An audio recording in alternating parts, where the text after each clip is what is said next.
This is Holjes in Sweden. For 362 days of the year, population 200. For the other 3 days, it looks like this.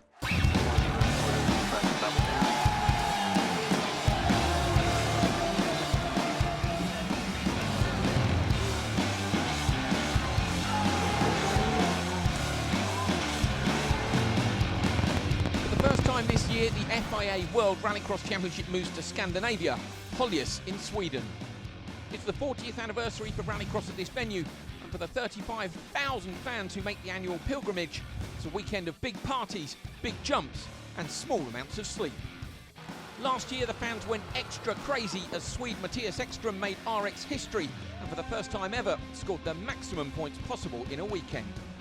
Last year was probably the extremest feeling in my entire career, because winning a race I've done before, but this time it was with a new team, which is my own, with a lot of guys who built a brand new car, the Audi S1, and it was our third race for the team, and we got payday pretty quick that we did a good job. So all the hard work up front and the emotions, and then doing it on home soil and the maximum point score. It was a lot of things at the same time. Last round in Germany, Ekström suffered a torrid weekend, but the summer solstice celebrations lit a fire under Peugeot Hansen's Davy Genet, who obliterated the field from the get-go. He took Heat 1 by just over a second, almost doubled the margin in Heat 2, and by Heat 3 it was getting silly with a near 2.5 second lead. A Heat 4 mistake showed he was taking risks, but he won his semi-final from pole, and in the final, not even Petter Solberg could catch him. The win was just 5 thousandths last year. This year it was almost 5 seconds. A world-class performance from the Frenchman in a French car. I'm very happy because it's the first race for me for the win, for the victory, and it's fantastic. Just the setup of the car is different, just little, no so big step. And for me, for the driving, my feeling is very, very good, and the results arrive after.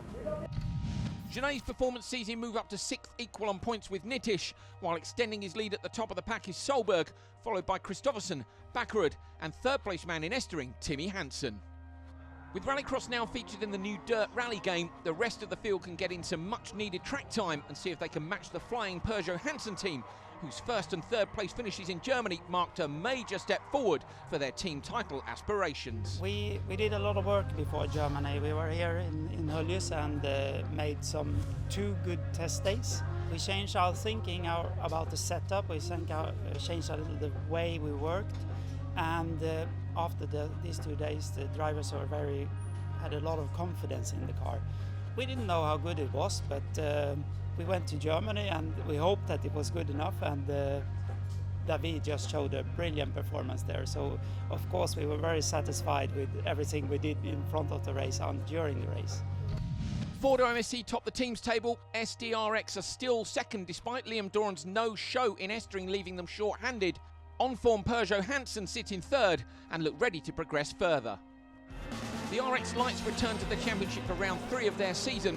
It's a tale of 2 Kevins, Eriksson and Hansen, who are level on 55 points at the top of the table, having taken a first and a second each in the first 2 rounds. And it was the very same fight here at Holjes last year. Last year in the final was really crazy. I was pushing so much in the lead, and Kevin was right behind me all the time, and he joked on lap 5 and I did it on the last lap, on the lap 6. So when we got out, I tried to close the doors as much as I could, because I couldn't see him on the left, and then he took a small gap. I hit this rear wheel a little, and I got up on the outside into the right-hander ahead of him, but he just pushed me out to the bank, and I almost crashed really bad. He did small things for me all the time. I told him, you will get one big thing back, and then I got a hit from him out of the Yorker, and that was my limit. So I just took my place back. I felt, and I got a win.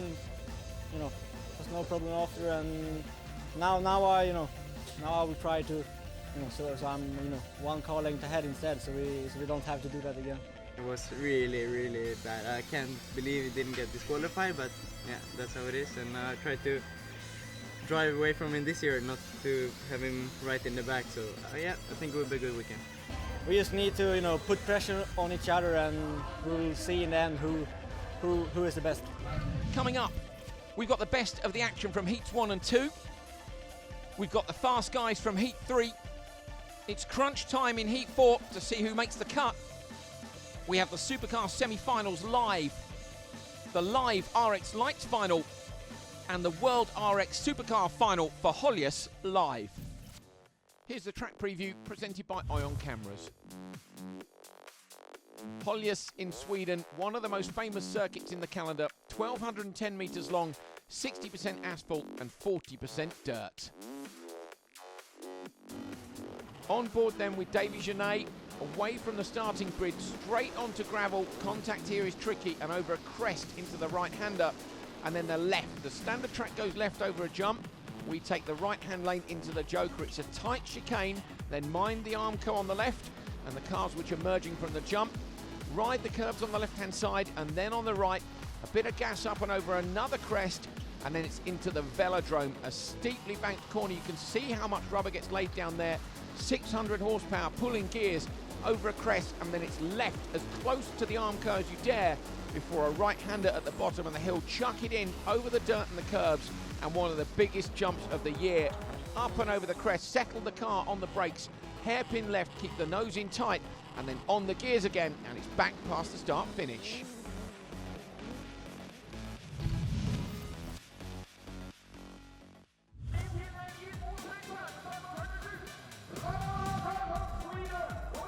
The action at Holjes was thick and fast from the very first race. Despite Liam Doran being hit by half the pack on his way into turn 1, he led the race by turn 2. Ramona Carlsen span into the gravel. Henning Solberg was an early retirement, and Doran held on for the win. Petter Solberg had a dreadful start in his run, which saw the top 4 World Championship drivers pitted against each other. While he set about chasing the pack in typical Solberg style, Bakker had waited until the last lap to Joker and got dumped to 4th. Out front, Hansen set a time that wouldn't be bettered in Heat 1.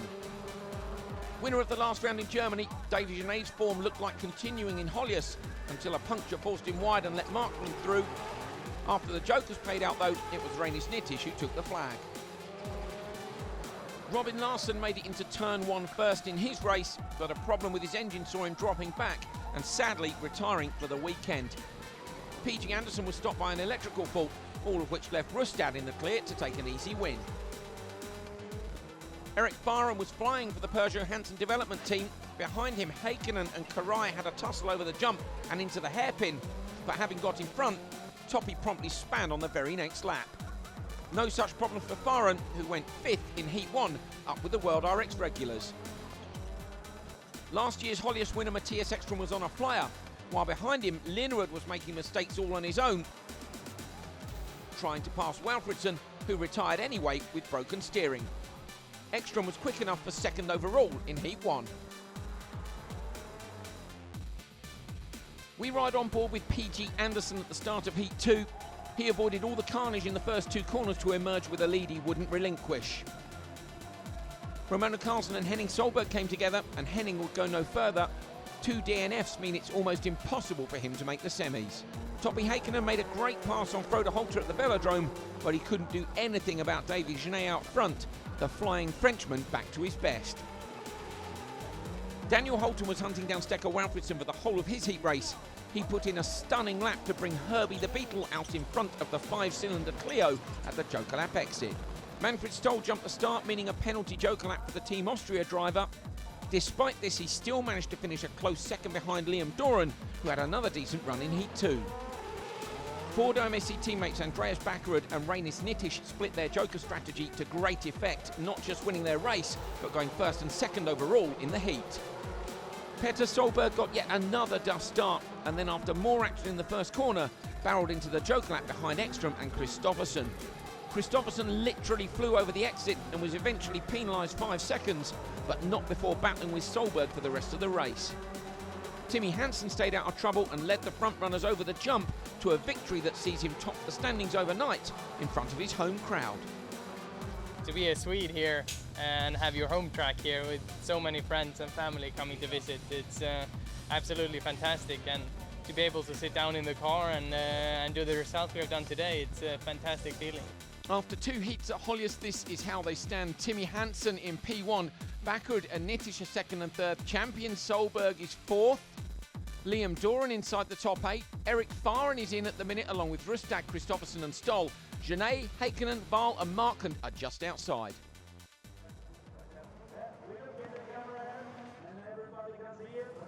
It's an impressive partnership. Daniel, first of all, tell us how the Beetle feels on Holjes track.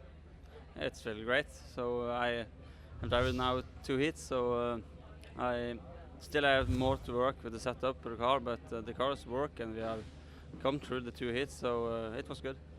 And the man to your left, the legend Per Eklund, how did you get involved with the Beetle coming back to Rallycross? My first own rally car was 1964. I bought a Volkswagen 1300. It was my first rally car. It was 700 Swedish crowns I paid for it, and I only have 300. So I borrowed 400 from my brother's wife's mother. I hope I have paid it back, man. So that was my first in the career.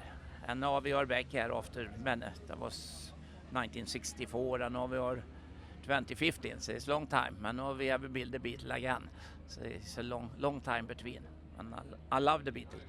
It looks really good driving around Holjes.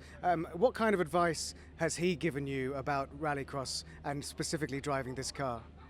It is to drive the fastest way, and of course, and how you take the corners and stuff like that. He have drove her a lot of years, so that's good. It's good for me, you know. And you know, given the fact that you're actually also racing the same weekend, does that make it difficult for you? No. I just check him, so was he correct. So it's more for fun, man. This is a 40 year. We was here in Höljes 1976. I was to help them here to build this track. And I entered in the Saab V4 and I win the race. And this is a 40 year now, plus. So, no, yes, this was the reason I like to be back here. It's great to see you back. I know that your motto in Swedish is "You must never give up," and it looks like you will never give up. Oh no, never give up. I even made a book, Never Give Up. Everything is possible. And now we build a Beetle, and we have was 1 week before the race here. We have the engine. Was delayed with a lot of parts for the engine, but we managed. We have not done no testing really. So for next race, hopefully in Norway, we are on the. Be careful. Superb. So for you personally, considering all the great history, both with this car that everyone's calling Herbie, and working with Per Eklund, what's your big ambition for this weekend and maybe the rest of the year? This weekend, of course, is to be in the semis.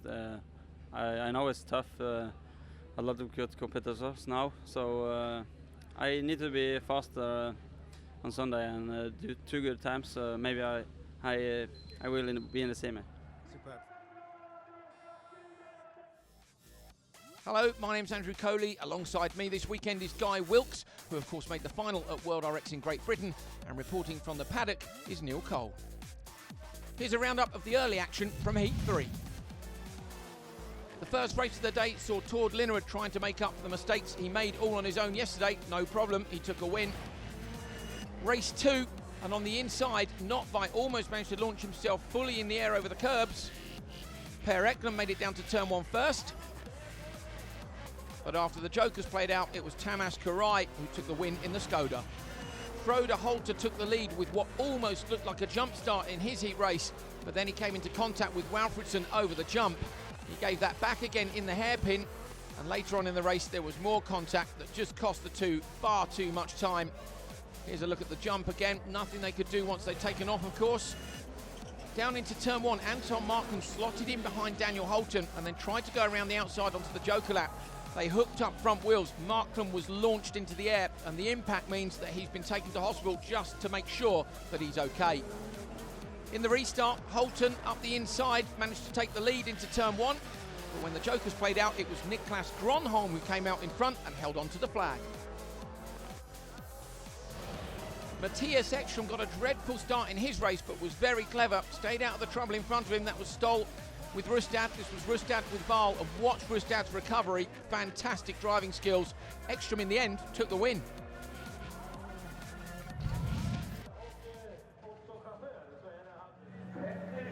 On to the very quick guys then. Just one race to go after this. It's race 6 of Heat 3. Solberg on the inside, teammate Liam Doran next to him. PG Anderson and Topi Heikkinen, teammates as well. And Timo Timosjanov in the lone Ford MSC car on the outside. This will be very interesting indeed. Liam's having a good weekend here, currently sitting in 8th overnight. Solberg is 4th overnight. Will either of them give way into turn 1? Anderson and Heikkinen are both in desperate need of a decent result here in Sweden. The noise is unbelievable from these 5 cars as they're on the limiter. We're on board with PG. He gets a great start across on the right-hand side.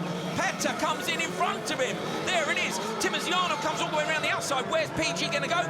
PG goes straight to the Joker. Doran's gone with him. Heikkinen goes for the standard lap. On board now with PG. You can see how tight it is through. But out front, there's Petter, Timosjanov and Topi Heikkinen. Petter will be relieved that he made a clean start after 2 stalls yesterday. You know, he told me he had an ECU problem that was causing the car to stall on the line, so he will be massively relieved. He was rapid, wasn't he, in free practice this morning, but very interesting. They spent a lot of time with the laptop on the roof of the car.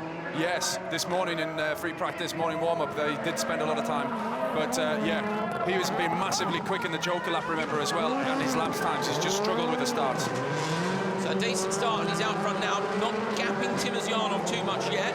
Heikkinen going with him. Behind those two, Doran and PG Anderson have jokered at the back of the pack. It's going to be about how much time they can take. Heikkinen goes now, so it's Heikkinen trying to cover off his own teammate. Heikkinen coming through the left and then the right. He's not going to do it. Anderson's going to go out in front. Yes, he is. Timosjanov's made a good start also, right from the outside, you know, to get up, and he's okay within a second of Petter, so he's doing a good job there. It'll be interesting to see what happens after all the jokers play out. Now, Heikkinen behind Anderson here. Your two teammates, they desperately need to make it through the semi-finals. What do you do there, Guy? Well, you know, you've got to keep it clean, your teammates, but it's all about the time. And they'll be holding PG in front now. Heikkinen will be hoping that he's not holding him up. If he is, I'm sure he'll get the shove. You can see the view there from the spotter's tower. Solberg's car squats down at the back, brakes hard at the front. You see the nose go up and down it lifts. Where's Timosjanov going to go? Timosjanov then is waiting too. So Timmer hoping that he can gap PG enough to come back out in front when the jokers play out. Solberg's done enough already. Yeah, he's flying. He's got the hammer down. I think he was really frustrated with his 2 heats yesterday, although he came out with good times. He was frustrated about the starts. You know, he's a perfectionist. Absolutely brilliant job by Solberg so far. Anderson through the left-hander, Heikkinen going with him.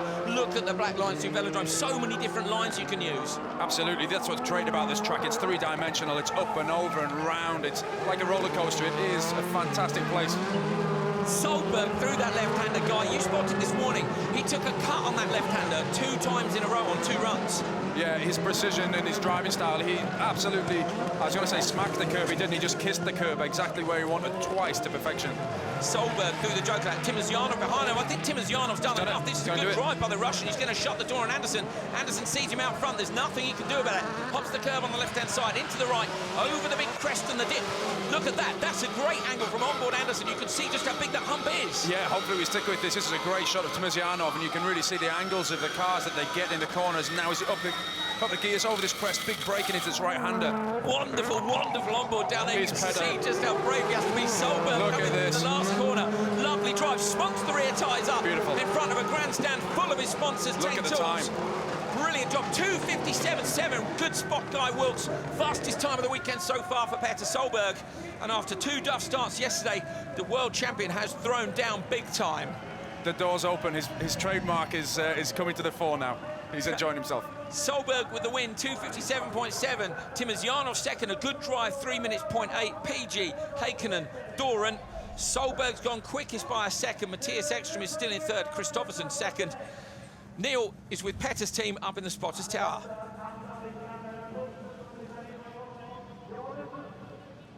Just looking at the timing screen there, those times are incredible, and we can see even through his helmet that Petter is happy. That was a great race. It was so good because he was struggling yesterday. He couldn't get good starts, you know, and was behind and was fighting to get good times. Now we could have a clean start and set good times, even though the track was a bit moist compared to when Johan was driving, but it's still so good. He was so happy. Well done. Thank you. Well, the crowd reaction tells you all you need to know. There is a big stand full of his own sponsors right underneath the Iron Spotter Tower. You can see there. Here was the start then. Doran bogged at the start. Solberg, we were on board with Anderson at the time, but Solberg got a weapon of a start. He did. I mean, I know he was a little bit anxious about it, but he was flying. Absolutely flying. literally flying over the jump, just beautifully done. And look at the car control is incredible, guys. This left-hander here, look, the cut on the inside on the way in. On the way in and on the way out. He seems to have just to suck it in towards the curb. Look how close to the barrier. Yeah, he's trying to maximise every single point on this track. You know, he's doing a great job there. Brilliant, brilliant job by Petter Solberg. The world champion has shown us just what he can do. Final heat race then of heat 3. The very fastest of the guys, of course, from heat 2. On the inside, Bakkerud and Nittish, who took a 1-2 in heat 2. Next to them, teammates Davy Genet and Timmy Hansen, who were 3rd and 4th. Hansen is TQ overnight, and Ola Christian Veiby on the outside. So Hansen and Genet on form. They had the big test here. Thumbs up from the marshals. They walk back. Have Peugeot Hansen found something which is going to get them off the line first? They certainly did in Germany. Genet smashed it in the final. Solberg was nowhere near him. He was 2 or 3 car lengths, but he's got his teammate alongside. Anti-lag on, throttle down, clutch dumped, and away we go. It is a very, very even start across the front. On the inside, Bakkerud seems to have exited. Genet comes across Nittish's front end. So Genet is in behind Bakkerud. Genet, I think, is going to go Joker. He does. Hansen goes standard lap. So Genet and Nittish have gone Joker. Bakkerud, Hansen, and Veiby go to the standard lap. Yeah, again, a very clean start, so they'll be all aiming for a really quick time here. I think with everybody getting a clean start, the Joker, when the merge comes in here, because they were quick yesterday, so the lap time difference between these drivers is very, very small. It's so good to see as well, 5 drivers, there was contact there, but nobody did anything silly. And is that because they know that they're in a good position? Yeah, a big spin and end up in the kiddie litter here, you know, that's it. Not necessarily game over, but a bad start position for the next heat. Veiby doing very well here, of course, normally a Euro RX runner, taking part in Sweden as a 3rd car for VW Team Sweden. Bakkerud and Hansen over the crest. Are either of them going to Joker? Is Veiby going to Joker? Veiby goes Joker. Here he goes. He's going into the Joker right now. Can he come out in front of Genet? I don't think he can. They're both going to do him. So Genet and Nittish go past. Veiby's dropped into 3rd. Why go there? Is that to cover off the guys out front? Veiby hasn't got that much experience. I think it's quite clever and tactical to keep him out of trouble, but get a quick time. You know, that's what they need to do in these heats. Veiby did a great job in the 2nd heat yesterday. That's why he's in this heat. So just put him in a bit of space and just let him drive. Absolutely. Try and hang on to the rest. Great decision from the team there.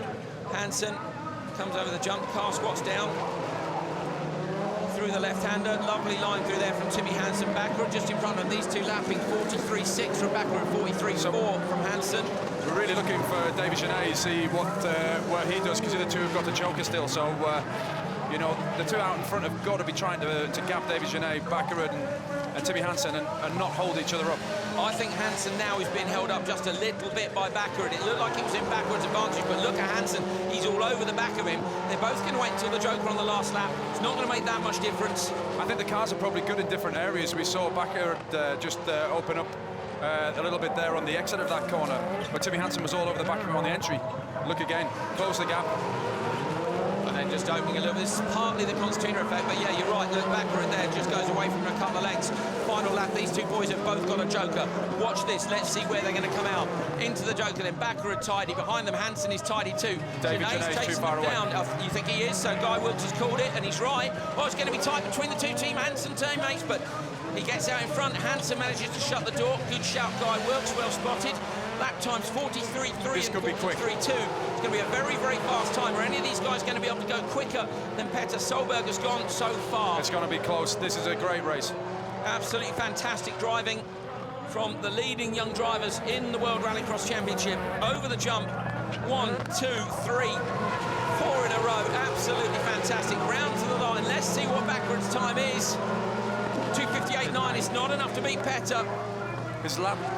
Last lap 45.6, best 43.3. But they joked it on the last lap, remember, but yeah, it'd be interesting to see what the Joker laps are like. So only 2.3 seconds in it then between the standard lap and the Joker lap. There is Bakkerud's fan club in the baby blue that used to be his signature, of course.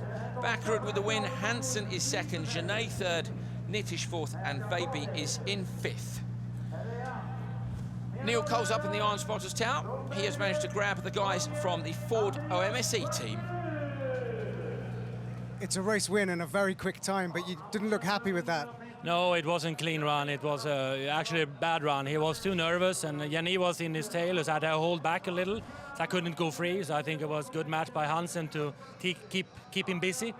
I did a massive mistake on the lap 2 or lap 3. We lost over 0.8 seconds. So yeah, who knows? Maybe that, you can't do any mistakes in this business now. It's really tight. But I mean, he showed speed and a good start, so it's good for the next round. Thank you very much, Jordan. Well, we'll be able to see the replays from that one in a minute. Andreas Eriksson quite hard on Backerud there, but, he manages these young drivers very well. We can see the replays here. Brilliant start on the inside from Backerud. Yeah, it almost looked like a little bit of creep, trying to hold the car there for as long as possible on the handbrake without it creeping forwards, and obviously it was getting to that maximum point, the clutch starting to bite. There was that point where Hansen caught up. I imagine that's where Eriksson was saying he's lost 0.8 of a second, and obviously 0.8 would have made a difference to where he would have sat in the overall heat. It's a good drive by Backerud. I mean, fair criticism from Eriksson, do you think? Yes, I think Backerud's experienced enough, and he'll know exactly and feel the same way. At this level now, everybody's looking to have perfect laps over a terrain like this. It's unbelievable. Well, let's take a look at the standings then after Heat 3. Andreas Backerud now sitting TQ, so despite that mistake, he overtakes Timmy Hansen at the top of the table for top qualifiers. Solberg third, Ekström, Nittisch, Timosyanov, Kristoffersson and Veiby are the top 8. At the minute in are Janne, Stoll, Erik Fahren is in, Liam Doran is clinging onto it. Behind him, Rustad, Heikkinen, Val and Walfridsson are all out. So is PG Anderson. Can they get either of those Markland Polos through to the semis?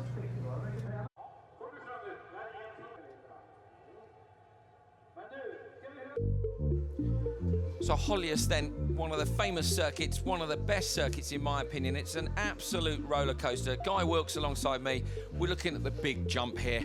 One of the two Ford MSC cars coming over there and landing on the left-hand side, and now Ekström. This is the unique thing about rallycross, you've got such stresses and strains going on in the car, although it's circuit racing, but look at the way the car's landing on one wheel, then slapping the rear end down. A lot of work for the dampers, and then obviously they're controlling that over the jumps, and then they have to then have the stiffness in the chassis to then turn into the corner, have the positiveness and the grip. And the corner is right after the jump, so here Hansen, very, very hard down the rear, but lovely damping, it only squats once. Yes, and you can see the car then rise again, and then he'll come on the brakes. Now, just went out of shot, so the car's working very hard. Alexander Val over the jump. Nice to see Val back here this weekend. And again, landing more on the nose. Yeah, you'll see a lot of different lines over that jump, depending on the corner before, if they're sliding, what speed they're carrying, how good their line was. And that'll be dependent on how the car flies then in the air. This is the corner before. Look at the deflection on Janne's wheel on the inside there. Yeah, I mean, massive deflection, curbs around here. You can see the forces it's putting the car. It's throwing the grill, part of the grill off there. Super slow-mo of the grill coming off the car. Excellent. Absolutely amazing shot. And there as well, the run up to the jump isn't that smooth as they come from there. They end up getting launched. But again, Holton's inside wheel. You mentioned this to me yesterday. Two lots of curbs there. You can see the very heavy, sharp tarmac shark teeth curbs and the normal curbs. You can see the deflection in the wheel, how it's very aggressive on the inside, and then obviously as it comes back to the tarmac, you can see no deflection whatsoever now, and the car is getting grip all the time, driving towards the jump. Impressive performance from the brand new Beetle, built by Per Eklund. Herbie strikes again over the jump. Ford MSC car into one of the left-handers here at the circuit. So slightly wide there, Guy. You can see a little bit of lock. Any more lock than that, you wouldn't really want to use much more, would you? Understeer, obviously it'll transverse into a little bit of oversteer, hopefully in the middle of the corner, but this is great. We'll hopefully see a few cars through here. Look at the loading on the front right tyre there. You can see the car struggling for grip, scrabbling. The damper trying its hardest with the rebound to push the inside front wheel on the ground as the car's diagonally loading up through the corner. The Beetle, you said as well, a little bit stiffer on the rear, you felt, than the front. Yeah, absolutely. There's many ways of setting the cars up with the different driving styles. Here you can see, obviously, much more aggressive into the corner. Great slow-mo from the wheel turning and the traction it's getting. It's, Ekström there, obviously very confident. There's a lot of professional driving. Ekström, of course, last year's winner here, Sweden, Höljes.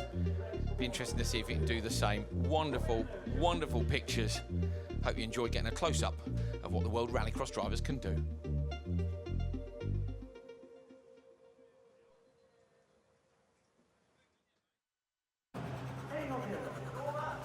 Early on in Heat 4, this is what was happening on track. Away from the line, just 3 cars started the first race. And unfortunately, this collision and that Henning Solberg wouldn't finish it. A dreadful weekend for the Norwegian. Holter took an easy win. 3 cars again in the second race, thanks to the rate of attrition here at Holjes. The Beetle continuing to fly. Holton, very impressive indeed. This was Lucas Walfridsson. Unfortunately for Tamas Karai, Walfridsson thought the cars inside him could disappear. Karai ended up in the sand. Walfridsson got a black flag, which was irrelevant because he retired from the contact as well. Danielson took a win for Munich Motorsport. Heat 4, race 4 on the line and ready to go. Niklas Gronholm, Stecker Walfridsson, Tommy Rustad, JB Dubourg and Alexander Wahl. The marshals walk back from these guys, getting towards the sharp end now. Let's hope that Stecker doesn't do what Lucas did in the previous race and manages to get to turn 1 without firing anyone off. Rustad was very fast in Germany. Will he be here? Not the greatest start by him. Walfridsson looked like he had a good one. Rustad's making it up though. He's going to try and man up round the outside. Oh, he's hanging on. Alexander Wahl's going to slot into 3rd place. Great start by Rustad. Walfridsson goes straight to the Joker lap, but brilliant by Rustad. Rustad made that. He made it his own. He did. He hung on, didn't he? Oh, yeah. This is the lovely thing about this second corner Joker lap, is particularly with the second corner going the other way to the first. If you're outside on the first corner, it's not over, and anywhere else you still have an option. Exactly. You still have an option. That's like you said. It's the great thing about this track. First corner is on a lot of track is do or die. Try and get out in front and try and secure so you have a clear track in front. Rustad there, he really sends the car into that. Is it left foot braking, do you think? Or is he using weight transfer, but he really chucks it in? Look at the gap he's opened up already. Let's see the lap time. Obviously from a standing start. Oh, Niklas Gronholm alongside Wahl. Wahl ran slightly wide. Gronholm didn't need asking twice. Walfridsson's going to go through too. And Wahl has pulled off. Wahl is pulled off from the competition. We can see he's gone towards the recovery road. So Wahl has gone out that one. In background of your shot, you can see him there. That was after contact with Niklas Gronholm in the last corner. So Alex Wahl will be disappointed with that. Niklas Gronholm under a bit of pressure from Walfridsson behind him. And Walfridsson has jokered, Gronholm hasn't, so Gronholm's going to drop back in. Look at the down the hill here, guys. Tommy Rustad's first lap is pretty quick, you know, compared to the previous heat, so he's on a mission now. He's just lying outside the top 12, isn't he? So, you know, he's got to have the hammer down. He's really got to be starting to push. He's got a clear track. He's trying to gap them so he can get out from the Joker in front again. 13th place at the minute for Rustad, who would have qualified second if he'd been in World RX in Germany. He was in Euro RX. Brilliant job by him there. Gronholm Joker. Into the Joker lap for Gronholm. He is is 19th after 3 heats, so unlikely to make it, but he's still in the early stages of his learning curve, Guy. And yeah. When you made the final in your first World RX event, but it's not easy, is it? And for you, must have been some really big things to learn. Oh, there was massively. You know, having more cars around me for a starter. You know, but it's completely a different ball game.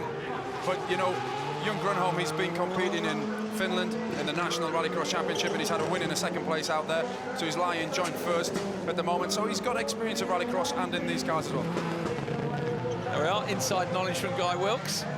Into the left-hander at the chicane of the Joker lap goes Rustad. Oh, into the barrier, just taps it with the rear left. The suspension looks to be okay. Has a bit of a tank slapper as a result, but holds it into the right-hander over the crest and then into the velodrome. So that's as much as you can push that guy. His heart rate will have risen dramatically then. He was doing a great job, and even now, but just when he went into that next right-hander after that left into the right, he'll have been hoping that he hadn't punctured the tyre. Obviously, got a bit of rear end damage, but that wasn't caused from that. Over the jump, Rustad continuing to lead. The bumper wants to let go, but it's not letting go of the win. Flag falls for Rustad. 3 minutes, 0.8. It's a quick time from Rustad. Stecker Walfridsson comes across the line in second. That's not bad either, a 3:03.9. Dubourg around, following Niklas Gronholm over the line. Those two guys not quite so quick. Fantastic action for a capacity crowd to enjoy. Rustad, 3 minutes, 0.803. He goes into first place. Walfridsson goes into second. Holton still remaining in third. Neil Cole is in the Iron Spotters Tower. He is with Tommy Rustad's spotters as we speak. You were with Tommy for every single inch of that race, and what a great time as well. Yeah, this one was so great. We needed this one. Just outside the semis into this time, and now I think we should be able to get into the semis again. We needed this. And he made contact with that barrier in that last lap. Yeah. I thought it was going out there, but some puncture or something, but no, it went really well. Really good time, and this is good. Thank you. Thank you. Lovely to see the reaction there from the spotter. So pleased that Rust has gone through. Here is the replays, and we can have another look. Again, it didn't look great off the start, did he? But he held on around the outside. He was brave. He did a great job, and he made it his own, you know, into the second corner. But so close to home, you know, Norwegian flag in the car, driving in Sweden, but the border is so close to here.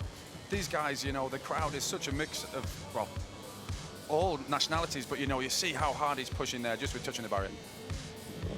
Great job by Rustad. It's a quick time. Currently leads the heat, but of course, 15 cars still to come. And we can see the smoke behind Linnerad's car. Now, this is what I mentioned this morning. He came past, and it didn't smell good. Heikkinen, Linnerad, Veiby, Fahren, and Doran. No anti-lag, we're hearing for Liam Doran. No anti-lag, and he's left on the line. Liam Doran's left on the line. Linnerad's going backwards as well, but no such bad luck for Veiby. Veiby and Heikkinen into turn one first. Heikkinen manages to take the lead. Fahren's going to go Joker lap one. Fahren into the Joker. On the standard lap, we've got Heikkinen, and behind him, OC Veiby. Yeah, quite obviously, Liam Duran's car seems quite sick there, so hopefully, you know, he can make it to the end of this heat and collect some more points than not finishing. Liam's in 12th at the minute. He's going to need, obviously, a bit of misfortune, I think, for other people, particularly when we've just seen Rustad. He is. Disaster for the British bomb. It's a shame because yesterday was good. He sat 8th overnight. It's a real shame. I'd love to see a change of luck for Liam. He was all smiles last night. Might have been something to do with the fact that him and Neil Cole were firing a T-shirt cannon at me whilst chasing me around the track with an off-road buggy, but he's a good lad, Liam, and I'd love to see a changing form for him, Guy. We were all smiling at them firing T-shirts at you. Heikkinen then, standard lap around the outside. Veiby goes into the Joker. This is important with Fahren. Fahren over the jump. Fahren's on the inside. Veiby over on the left-hand side. Fahren out in front. Great job, Eric Fahren. He's in 11th at the minute. This is a wildcard entry for him. He's in the Hansen Junior Driver Squad at the minute, or the development squad. He's done a really good job this weekend. Yeah. Very consistent. Really, really good. Let's try and see his times. He's did a 5th place and 2 14th places. So that first heat that he did that was so strong in 5th, that's the one that's got him up there. Like to see Eric making through as well. Veiby behind him. I don't think these guys will take too many risks now either. They've all jokered. Heikkinen out front. Oh, massive sideways slide in the background from Linnerad, whose engine doesn't seem to have blown up despite the amount of smoke that's come out the back of it. And looking now at Heikkinen. So Heikkinen then waiting for the last lap guy. Yes, he's pushing to try and create a gap, and he is under pressure as well to get into the semis. We had a Heikkinen spotter, Alexi, was in the competition with us this morning for morning warm-up, just doing a few checks with Heikkinen.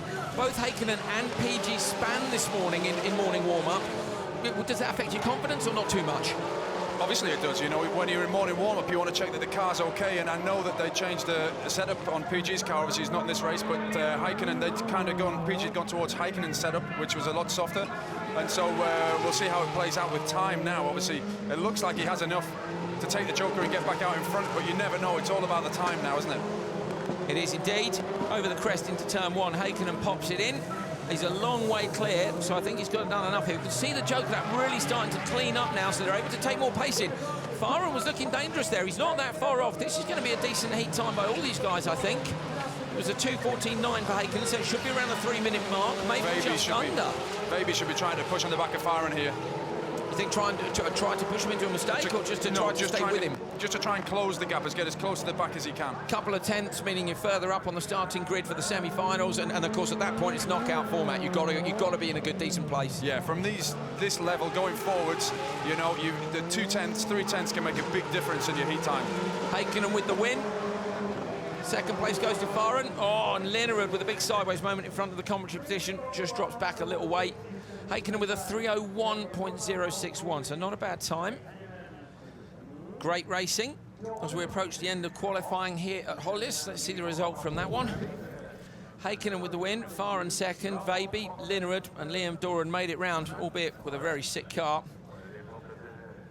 These are the standings as we are combined ahead of going to the knockout qualifying. We've got a few of the quick guys still to come, so this should change. We need to see some bad luck for some of those sick cars to make it through to the semis. You just never know.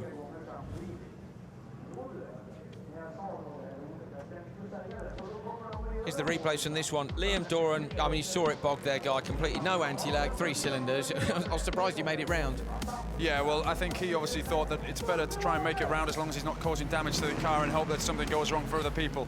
You know, we've obviously seen a lot of incidents this weekend. Heikkinen with a dominating drive and feeling confident too, able to wait until the last lap to take his joker and an easy win.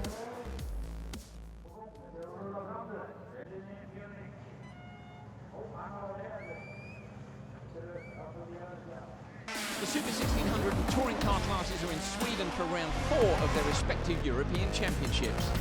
In Super 1600, Yannis Baumanis leads the standings with Shiga Butinov in second, but it was Ulrich Linnemann who grabbed the victory in Estering and now sits third in the championship. It was quite nice. I was the same fast in Belgium and was looking forward to a victory there, but yeah, the engine broke 200 meters before the finish. So it was a great comeback with maximum points in Germany, and I'm very hungry to do the same here. The championship is open again now. I was far away behind. I was down on a 7th place. Now I'm third and going for the top position. I've won here 2 times before, and I like the track. The track is awesome and also a little bit magic. So a victory here in front of a nice Danish crowd will be awesome. It will be great. Yeah, I will love it. Fredrik Souston is the new Touring Car Championship leader after taking his 2nd victory of the year in Germany. But with only 2 rounds remaining, his slender 4-point lead will need to be consolidated here in Sweden if he wants to take the title in 2015. The final in Germany, I knew that I wasn't the fastest before we went into the final. Magda was very fast and Philip as well, who missed the semi-final. So the key to the win of the final was the strategic move to do the alternative or the joker lap very early, and hoping to not get into some trouble when getting out and be able to catch up to the others. So it went really well and went as the strategy were planned beforehand. So very nice. I'm always counting on being not in any trouble, trying to stay out of trouble with just before getting into when I really need to make an advance on anything, and I'm trying to be as fast as I can be, but not be well, as you say, any trouble for anybody else. It's better to be second and to be second in the qualifying, and win the final, than to take a chance in the qualifying and not win the final. So I'm aiming for semi-finals, and from there on we'll try to win the semis and make it to the podium. Well, my confidence really lies in the work before every race in the car, and we have done very good preparations for this race, and we're feeling very confident that we can be on top of the podium once again and defend the lead and continue our winning streak now. So.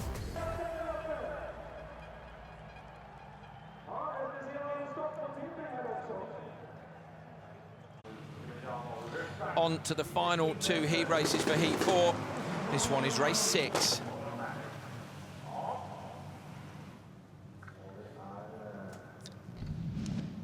Timur Timosyanov, Davy Genet, Manfred Stolt, Rainis Nitish and PG Anderson. So PG Anderson, currently down in 18th place, will need an absolute flyer to make it in. Heikkinen was in 14th and set a good time there. Heikkinen could go through, but Rustad was quick too. Doran, we know, has had a problem. It's all still to play for in the final races of Heat 4. Oh, jump start. Jump start. I think it's PG, guy. He absolutely did not need that. That's very unfortunate. That's what pressure does to you. Well, he'll be gutted. He knows he has to do 2 jokers now.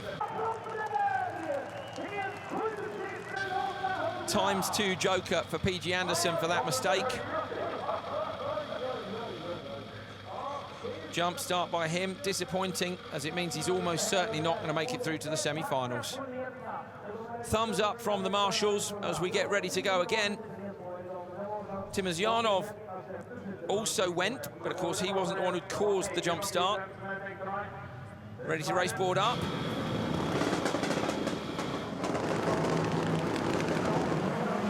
This time they all get away cleanly. Genet with a good start on the inside. Timosyanov, a little bit of a gap between them. Ooh, that's Stoll and one of the OMSE cars running wide. Nittish got pushed wide there. And into the standard lap. We're on board, I think, with Anderson, who's gone to the joke lap. He has. He's up the inside of Timosyanov. Almost contact between them. And that's going to cost PG even more time. He went there, guy. Obviously, he's now got to do 2 joke laps. And look at him, bottled up behind. What are you going to do? Timosyanov, I think, is going a little bit slowly. Yeah, he is. Good spot, Guy Wilkes. Straight up the inside from PG. I think he's still round the outside of him, so we're on board with PG Anderson. Can't see where Timosyanov is, but out front, Genet's managed to get clear from Stoll. And Stoll looked to me like he managed to push Nittish wide. Oh, a spin for Stoll. Stoll gets it crossed up on the jump, ends up going backwards. He'll be bashing it down the gearbox. There's nowhere for him to go. Oh, Anderson goes through, Timosyanov goes through, and Stoll finally picks it up with a bit of extra rally crossing. He's added some grass into the track as well as all the gravel on the tarmac. And Davy Genet is out front, and he's gapping Nittish behind him now. I don't know if he is, you know, it's because Stoll fell out of that gap. It's probably helped Nittish, although he was held up with Stoll spinning. Genet was so impressive in Germany. First time this year, look at that, smoke in the rear right tyre. First time this year that we've seen a driver win 3 out of 4 heats. So nobody's managed to completely dominate qualifying. A few people have won 2 heats, but he absolutely smashed it. He did then rip a corner off it in heat 4, but he's quick. Yeah, obviously, it was pretty interesting watching that graphic around there. They're spinning up the outside rear tyre. A lot of tyre smoke off that, so I wonder if they're running very open diff on the rear and allowing the inside wheel to spin a little bit slower, keeping the car a little bit straighter. A little bit wide down in the second corner, and again some smoke from the rear tyre. Big jump from Genet. This is the new section of tarmac through the left, and then into the right, over the crest and back into the left again, through that big dip. And as the car compresses through there, you can really make it change direction. We can see it there, whether it is or not, you know, but a lot of smoke coming off that right rear tyre. Spoke to Kenneth Hansen just before this heat. He was saying it's very difficult to know who's doing what with the tyres. He thought that Kristoffersson and Solberg had all gone with new tyres in Heat 3. Whereas he said that their strategy for Hansen certainly was to hold back a new set of tyres in the semis. And there they are, the Hansens. Susan on the left, Kenneth in the middle. PG Anderson with the quickest lap actually in this race so far. But, you know, obviously with 2 jokers... He's done. He's done, yeah. He's done. Genet through the joker. Behind him, Nittish. Nittish seems to have managed to close the gap a little bit. Genet rides the curb and then into the right. That's a very, very high curve there. There's the big crest and dip into Velodrome, and Genet is flying. Can he do a similar thing to Timmy yesterday? Timmy won one of the heats yesterday, the first heat of the day. He was 4th in Heat 2.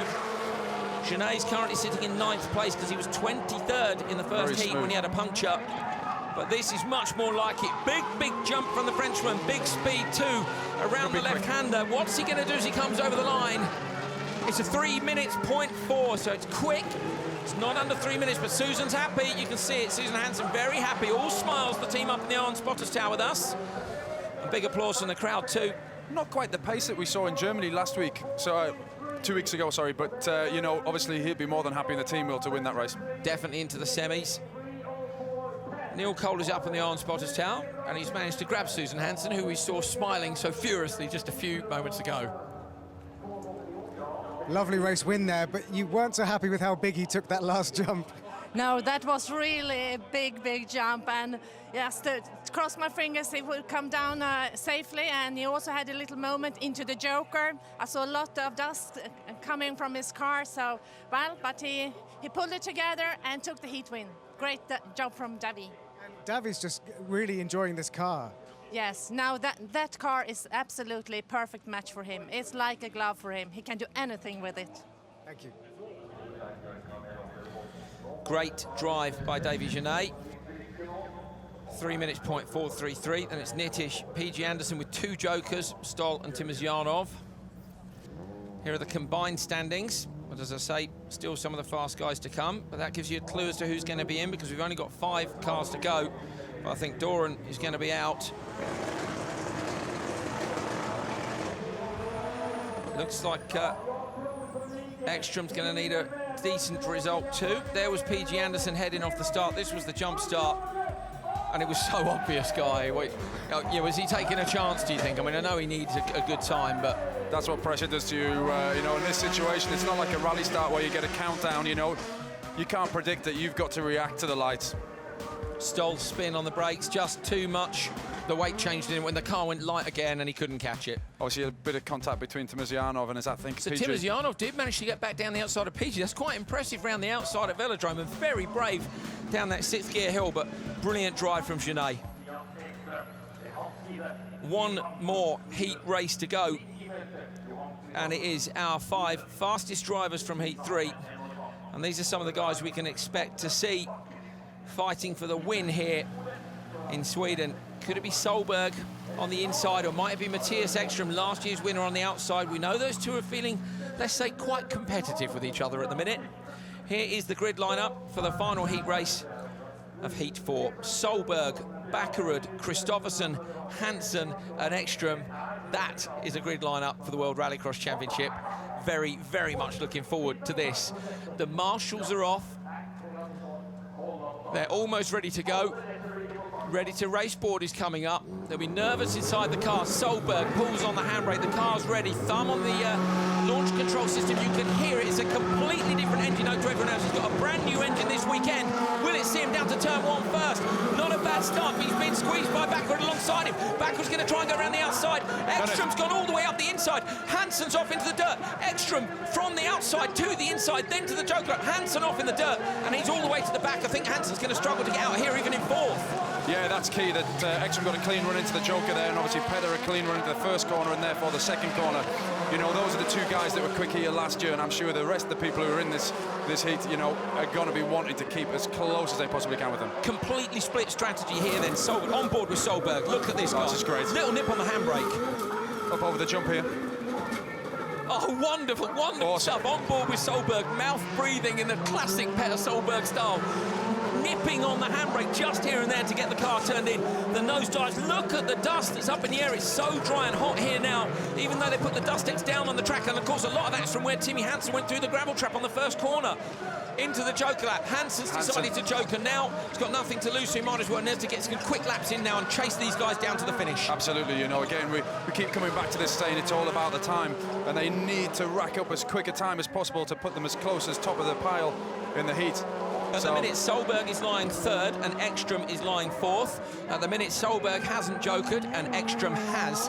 So is Ekström going to be able to do enough quick laps to get the overlap on Solberg? Here we go again. Look at that, lovely. Just half a turn of lock. You never need more than that. Smokes the rear tyre up. So smooth, though. He only turned in the corner once, carried understeer, middle of the corner, changed to oversteer, hard on the throttle pretty much throughout the corner. You know, he's very confident in that car at the moment, and it shows. He is the world champion, and that is why. But Ekström is chasing him down in the background. What are you looking at on the times, Guy? Not the fastest lap so far, which I am quite surprised about. PG pulled the pin in that last one. He knew his weekend was going to be over, and he did a 43.368.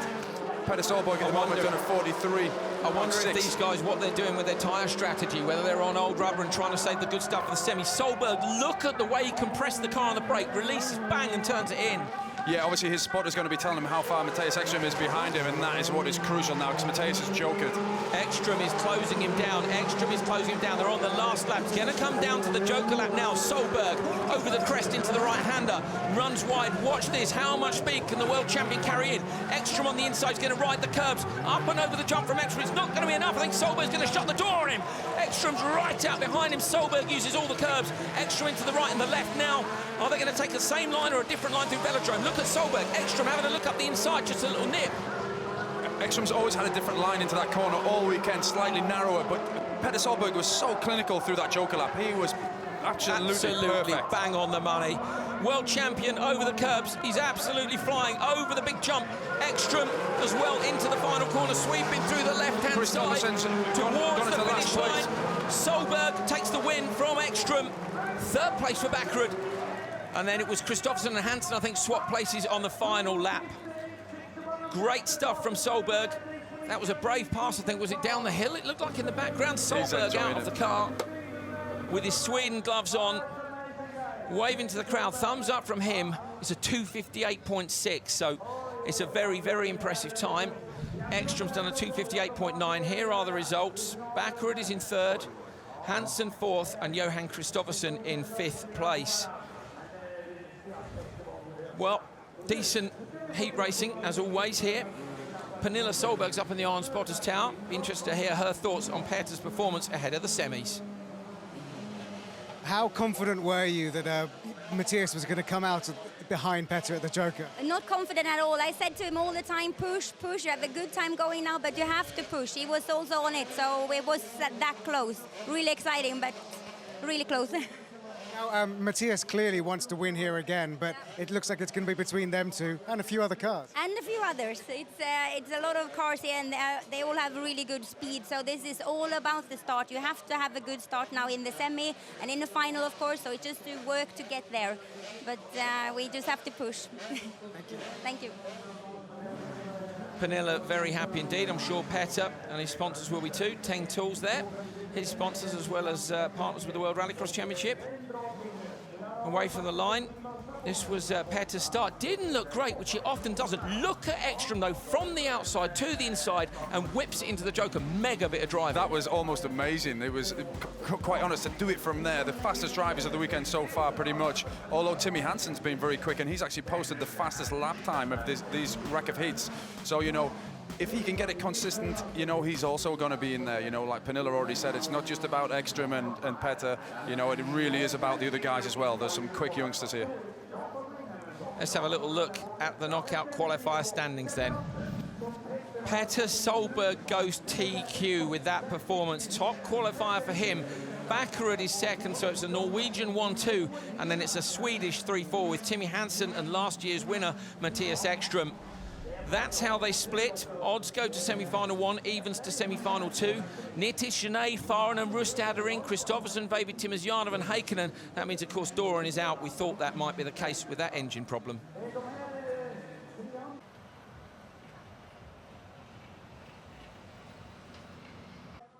So mixed fortunes here at Markland Motorsport. PG, you look disappointed, still got a smile on your face, but I know you'd have wanted to do better here this weekend. Yeah, for sure. It's disappointing. This is the weekend when you really want to hit the target and be fighting for the podium. But unfortunately, we had a technical issue on the first heat yesterday with an alternator failure, which is not very often it happens.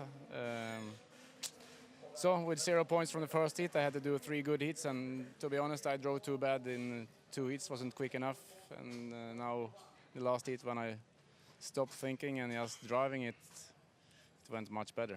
I did a jump start, but I knew I had to gamble. So did you gamble on thinking that the lights would go green and that's why you jump started, or are you just so keen to drive fast? I just looked at the guy that walked into the box and then I counting 1, go. So I didn't see any lights.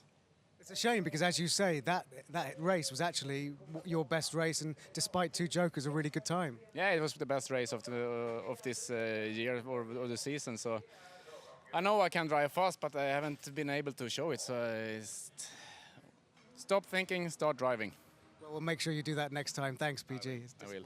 Thank you. Okay, let's go and see if we can find Toppy. There's a lot of work going on the front end of Heikkinen's car. Let's see where he is.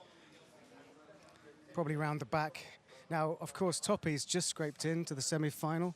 There he is, looking at onboards. Toppy, sorry if we can just interrupt you. There's a lot of work going on the front end of your car. You're looking through onboards. You're just in the semi-finals for the first time since Belgium, so that's good. Yeah, that's good. And yeah, we're having a little bit problem with the car. Just a small issue on the last heat, but yeah, we're working really hard to having more speed. We are really a bit far away from the others, and we're just working hard to make it happen. And what can you learn from watching your onboards back? Because you're really intensely focused with Alexi. Yeah, I'm having 2 teammates which are really good drivers, and it's really easy to see if there's something wrong and where we're losing, where we're gaining, and yeah, this is good to learn a little bit what you're doing on the track, and you see absolutely everything on there.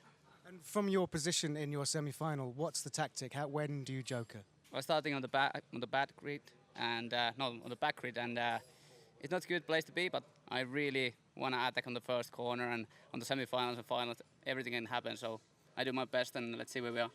Let's see, and hopefully, you know, go for a podium again, because it's been a while. Yeah, last 2 races has been really bad, so now I need to make some results. Okay. We'll let you get back to your onboards, and good luck. Thank you.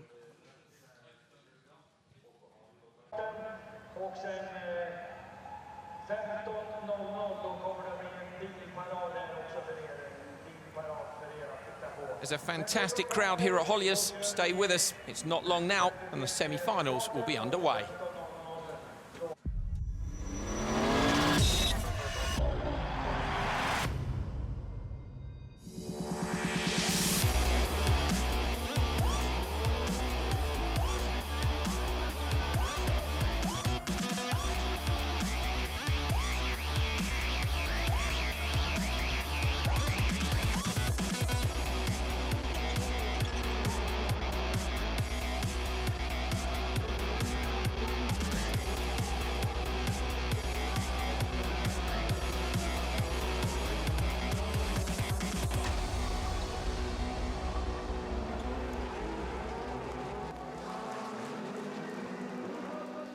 Welcome to Holjes and the magic weekend. It's round 6 of the FIA World Rallycross Championship. We've got a record crowd here.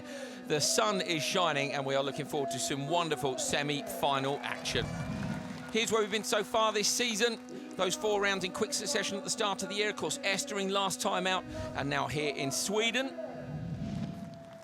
In the Värmland region, this track is in the middle of nowhere, but it still attracts an absolutely fantastic crowd. These are your semi-final drivers. My name is Andrew Coley. Neil Cole will, as ever, be reporting from the pits, and alongside me this weekend is Guy Wilkes, who, of course, finished in the final on his first attempt at a World Rallycross event in GB earlier on this year. Guy, of course, you went to Lydden Hill. This is a bit different, isn't it? Oh, completely. It's absolutely fantastic. It's been brilliant so far. The whole weekend has been an absolute pleasure. Wonderful, wonderful atmosphere. There is Andreas Backerud. There are his fans up in the grandstand. Earlier on, in fact, Neil Cole managed to have a chat with Andreas Backerud before he was down on the grid, giving everyone a thumbs up, and we can get an idea of what Andreas had to say ahead of the semi-finals. Andreas, a couple of small mistakes in the Heat 4, but you find yourself on pole in the semi-final. That's the best place to be. Yeah, I mean, it has been a magic weekend. We're up there fighting, and I feel we have a really good speed, and we haven't taken any risks or cutting the corners too much. I've seen Petter is all over the place, and it's really hard to. When he took the start in the fourth heat, to be behind him, he's putting all the gravel on the tarmac, and when I'm coming, I can't see anything. So I mean, it's yeah, it has been tricky fourth heat, but we managed to be second overall, so I'm happy. Very good. And first thing off the start line, you'll have Matthias Ekström next to you.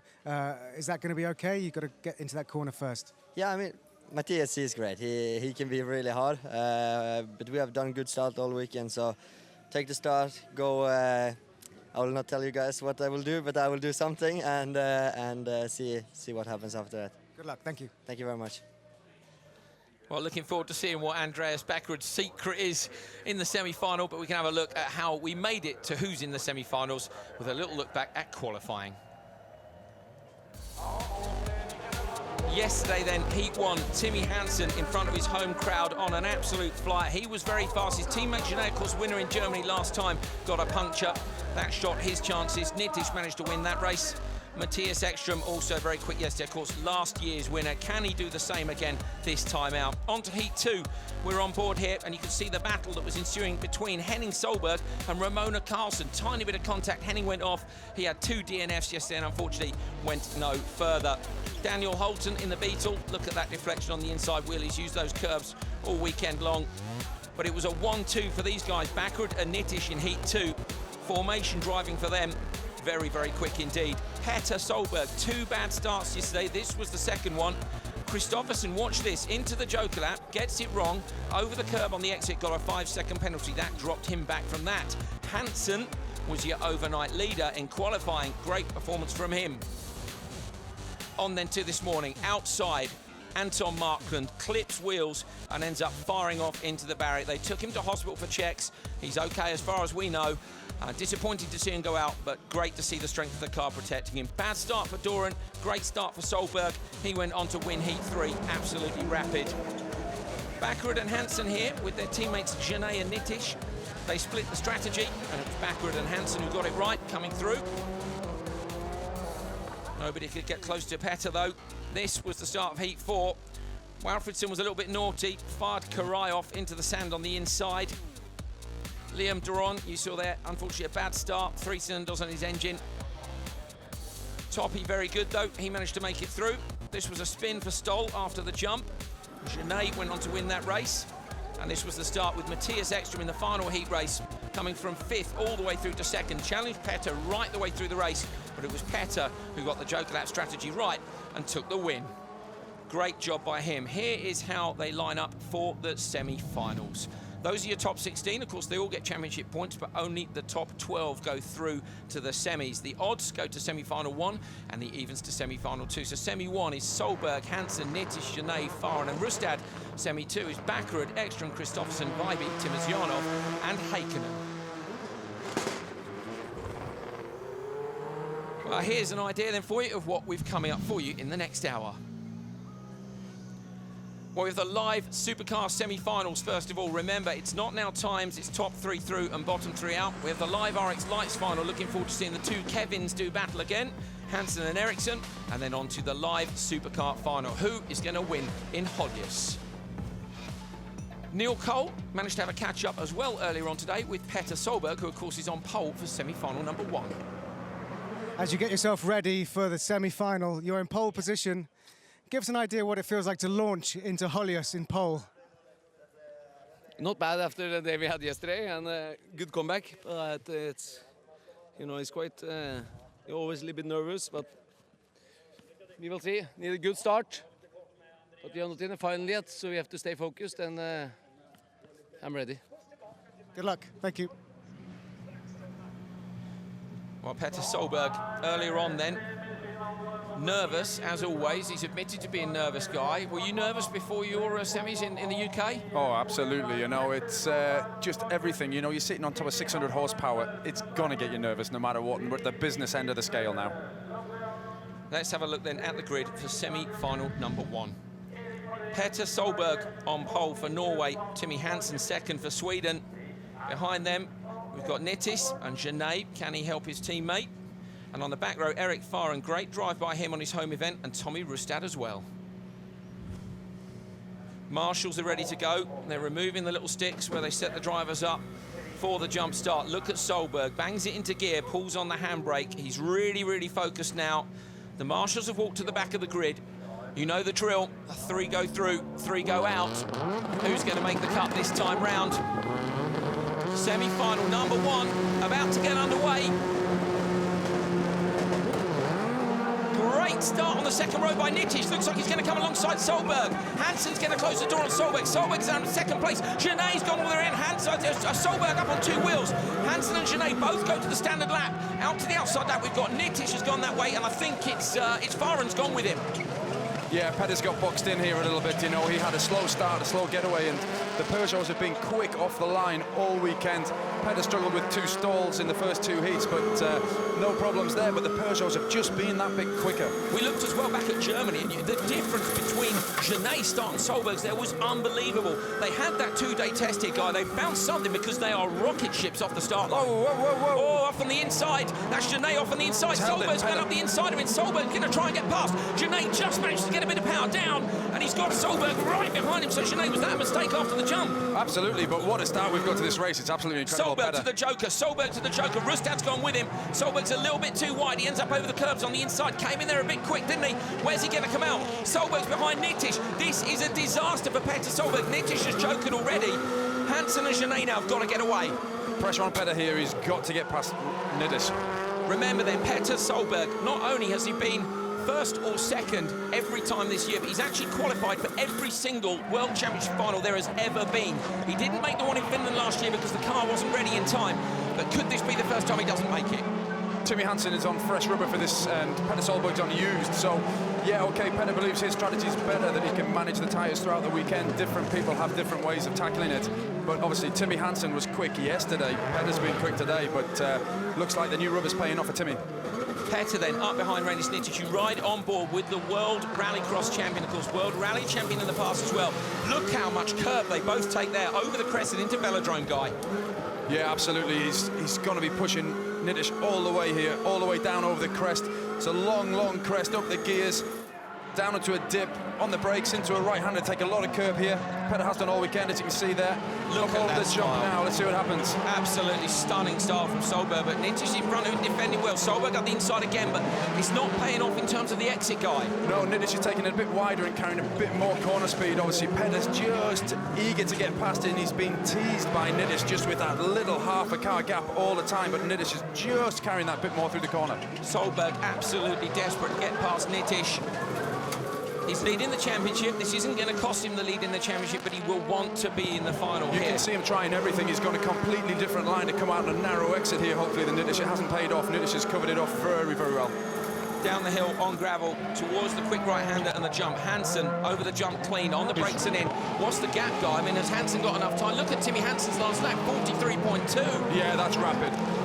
Absolutely rapid. You saw Susan Hansen there in the Ion Spotters Tower with us on her stopwatch. Is Janae going to joker? Is Hansen going to joker? They're both holding on for another lap, so they believe they can get enough time here. Is Janae going to fall into the clutches? He just made a little mistake into corner number 2 there, and I think he's going to fall back into this fight. But I definitely think Timmy Hansen... It's a spin on board. That must be Janae that spun off. Janae spun off, so Solberg has been gifted a place into the final. Janae pulls out into 6th place. He's dropped it in the same place that we saw Rustad spin earlier on. It's that gravel section after the section of tar. Timmy Hansen, it's all on him now. He has to hold on and make it through for Yeah, he's Hansen. doing a great job, though. He's doing an absolutely fantastic job here. He drives very neat and tidy, and he's just got to hold on one more lap now.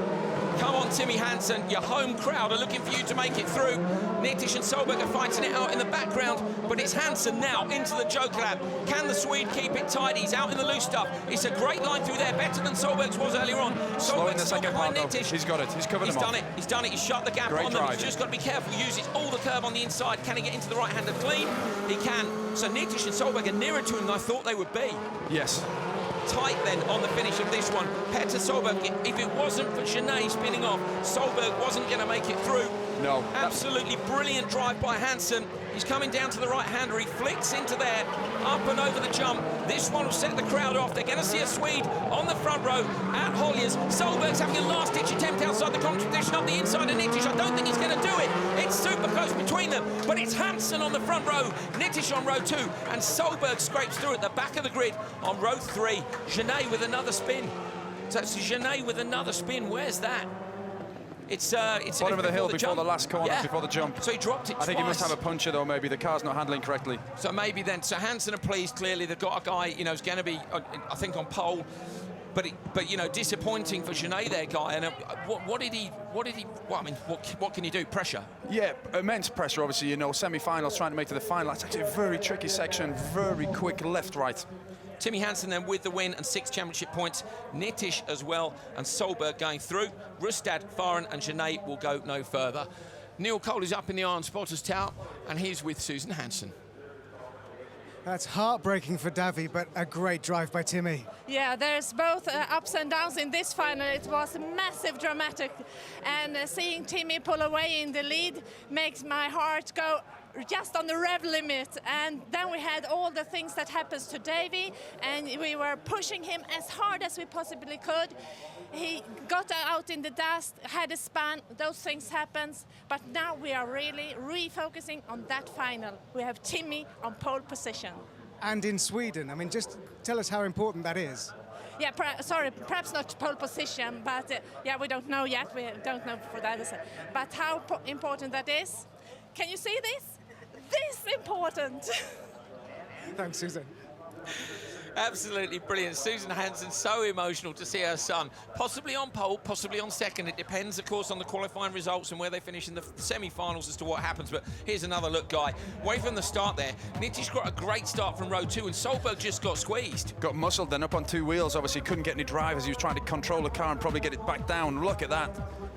I'm not nearly rolled, but we have seen people roll it in that first corner there. These curb angles are quite big in places, and there's Janae spinning out on the dust. He's so quick. This section here, isn't it? The Hansen comes into, you go from the tar, then onto the dust, and he dropped it. It was a shame, because that would have seen both the Persia Hansen through, and of course that would have seen Petter out. But Petter makes it through. He manages to maintain that record, and it is an impressive record. Great semi-final number 1. Semi-final 2 still to come, of course. So the Norwegian on pole in semi-1 couldn't get the job done. Made it through in 3rd, though. Norwegian on pole in the second semi. Can he get the job done, or will it be the Swede alongside him, Matthias Ekström, the winner here last year? On board there with Johan Kristoffersson, one of the coolest, calmest characters I've ever met. Let's have a look at the full lineup for semi-final number 2. Andreas Backerud on pole, Matthias Ekström alongside him. Row 2, Johan Kristoffersson and his Euro RX teammate Ole Christian Veiby, who's here on a guest outing, doing a very good job. Timoz Janov and Topi Heikkinen, one in Belgium, hasn't been into the semi-finals since. Can he make the final from the back row? Monster Energy girls are leaving the grid. That means we will shortly be underway. And we'll be able to join Kristoffersson on board. There you can see Andreas Eriksson looking nervous at the end of the iron spotters tower. Had a quick chat with him earlier on. Here we go, marshals then leaving the grid. Thumbs up to each of the drivers. One last check that they're happy to go for the start procedure to get underway. Your man with the ready to race board will step out from the side of the grid and you'll hear the revs rise. 600 horsepower times 6 about to get unleashed down towards turn 1. Ready to race.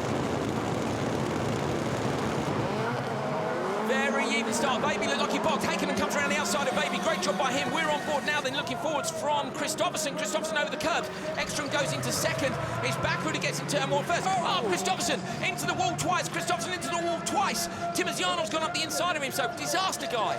Yeah, absolutely. You know, it was a very clean start, you know, from Backerud, so I don't know, it was quite hard to keep up with what was going on. Did he take, I think it looked to me like Kristoffersson maybe took too much speed in, hit the barrier once and twice. Hopefully the car's okay, but that's probably going to scupper his chances of making the final. Yeah, well, Kristoffersson starting from 3rd position on the grid, you know, he had that gamble of, you know, what was going to happen in front of him, and you always have to be reactive in this sport. The best plan is no plan, really.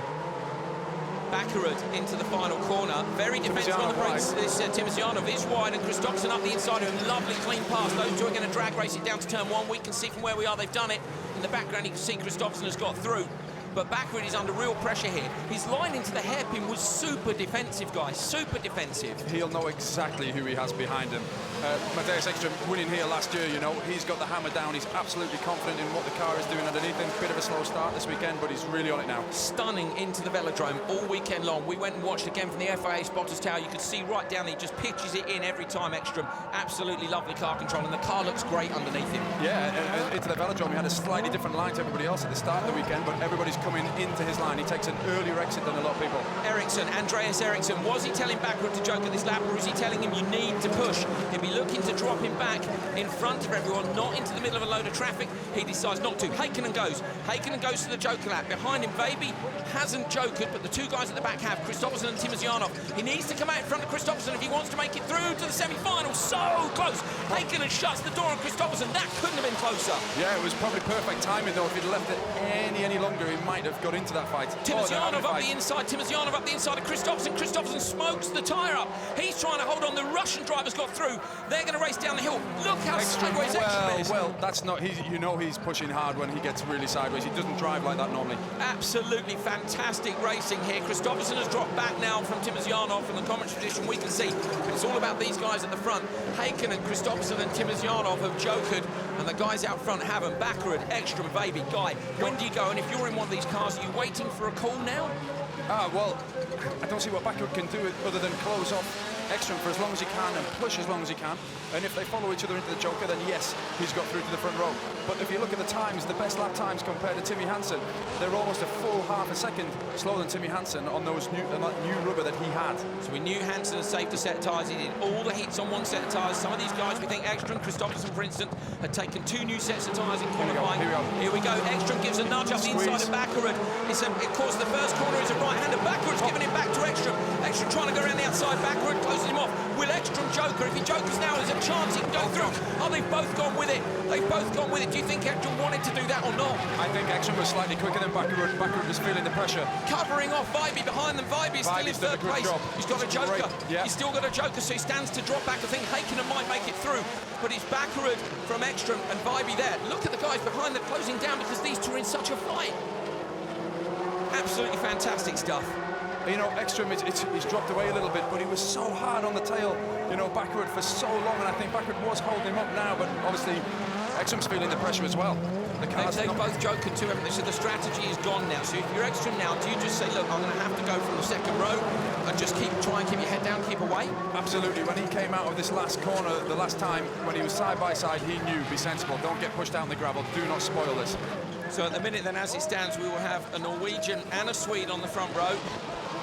Very exciting indeed for the home crowd. Not that far from Norway here, very near the border. There's a huge amount of support here for Solberg and Backrud, and of course for Ekstrom and for Hansen. And there's going to be Heikkinen, looks like he's going to go through to the final two. Vibe has jokered now finally. We can't see who's in third. We're looking at Backrud down there, who's just got to get into the right-hander, through the right-hander and over the jump, and Backrud is going to go through. There's pressure for Heikkinen in the background, but Backrud is going to sweep around the last left-hander.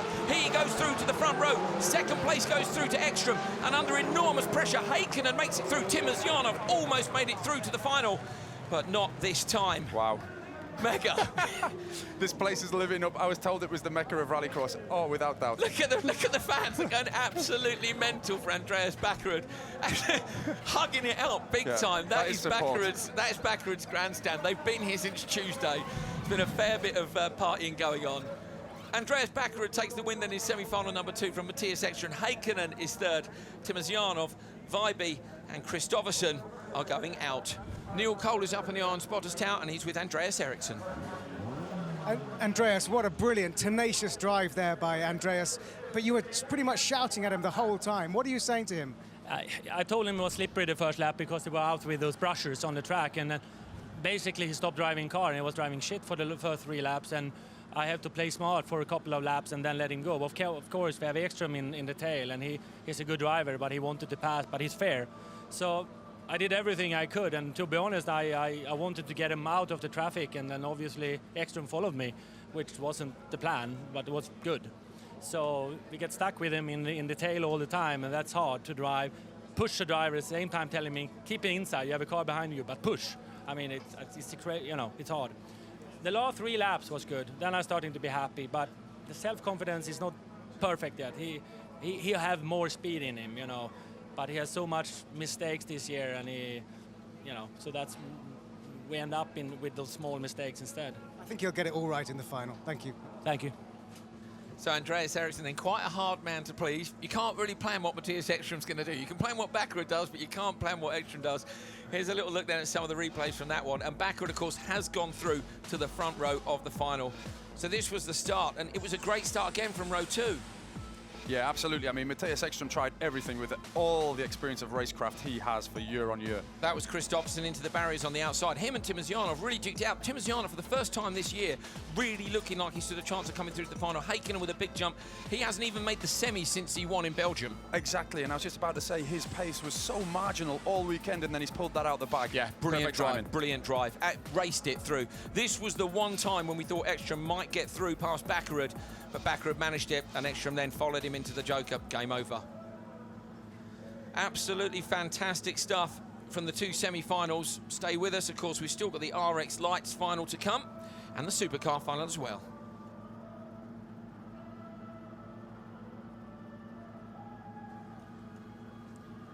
Great stuff. Here is a look back at the Super 1600s from earlier on today.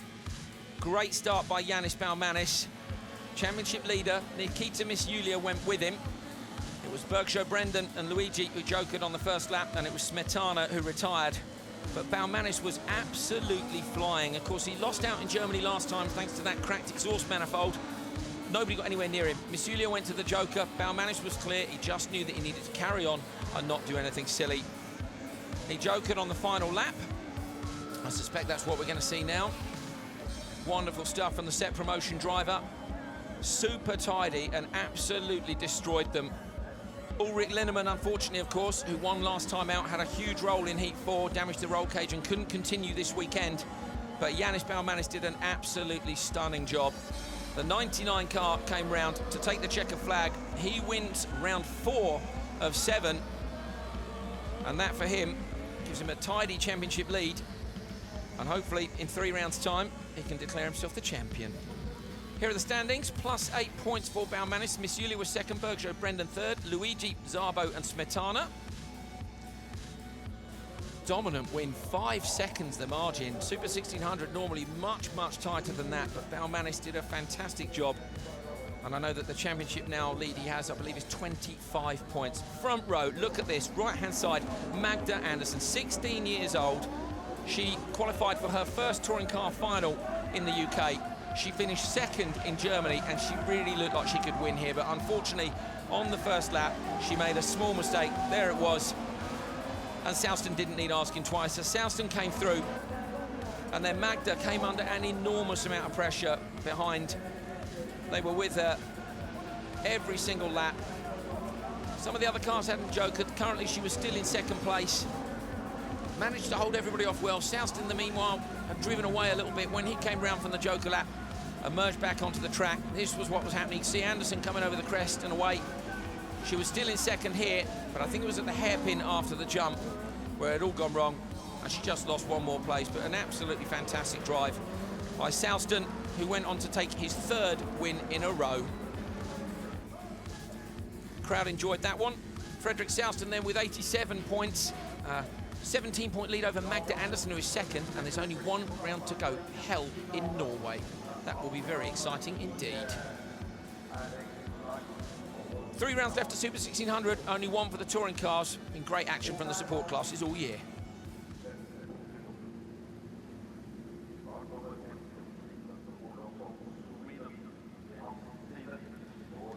Well, the RX lights now are lining up on the grid. Guy, these guys have duked it out all weekend long.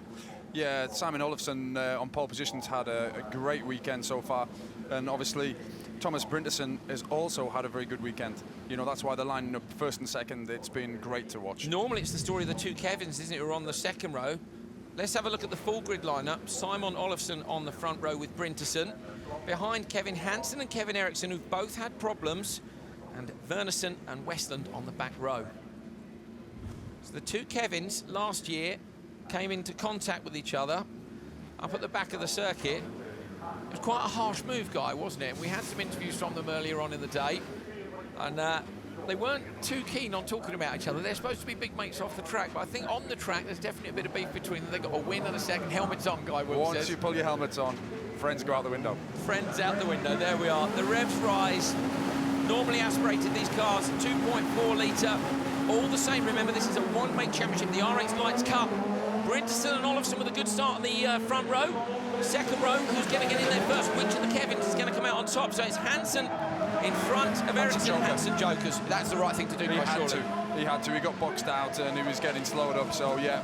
All he would have done there, all he would have done, surely, is got pushed out, wouldn't he? Because and that's the nice thing, again, we've mentioned it before, but Eriksson could hold on around the outside of turn 1 and put himself on the inside for turn 2. And as you can see now, you know, you have a 4-car train.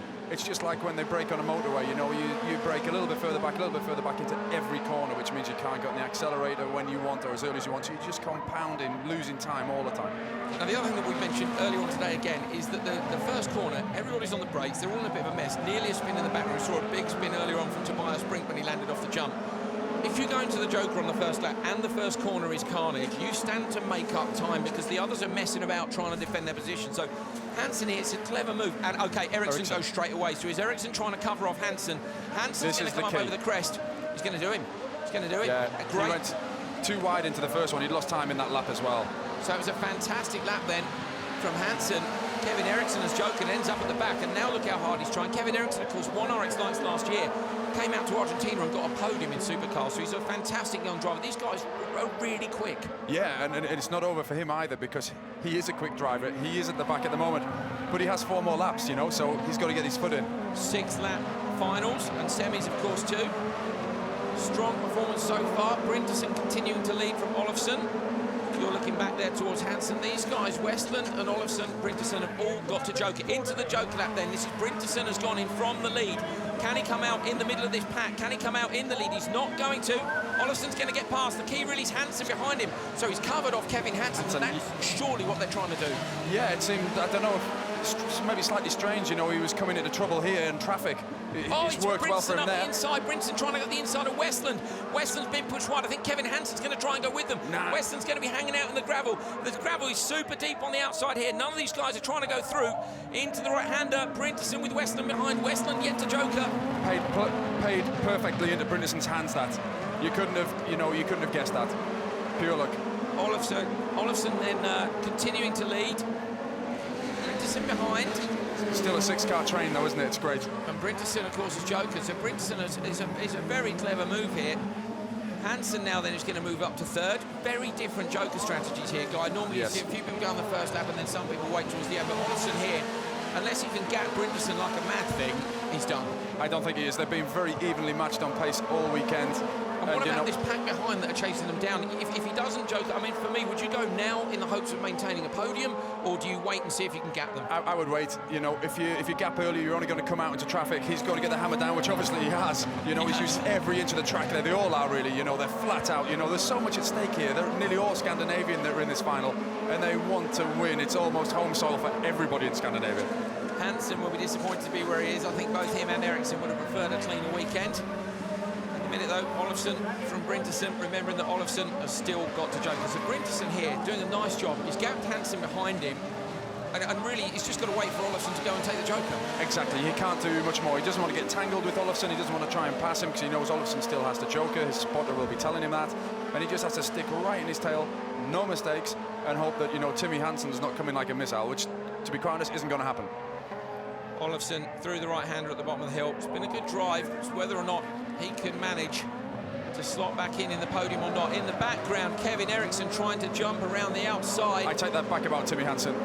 He's closing on him. Kevin Hansen catching up.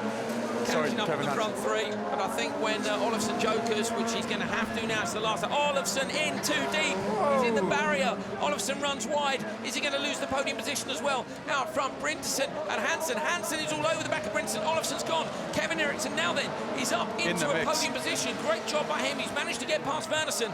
This is a fight all the way around the last lap between Brinderson and Hansen. Hansen has managed to close that gap. He's right back up behind them. Is there anywhere to pass? It's a do or die. I don't think so, really, unless they get crossed up on the jump and the cars dance and they get a bit of a tank slapper. But well, let's see.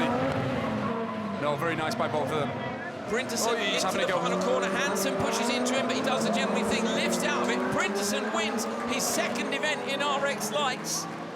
Kevin Hansen finishes in second place, and Kevin Ericsson makes it through to third. So the battle of the Kevins didn't quite emerge, but they're both still there or thereabouts, and that's going to keep them super close in the championship. Don't forget, they've had a first and a second each. They're equal on points at the minute, and that isn't going to put much of a gap between them.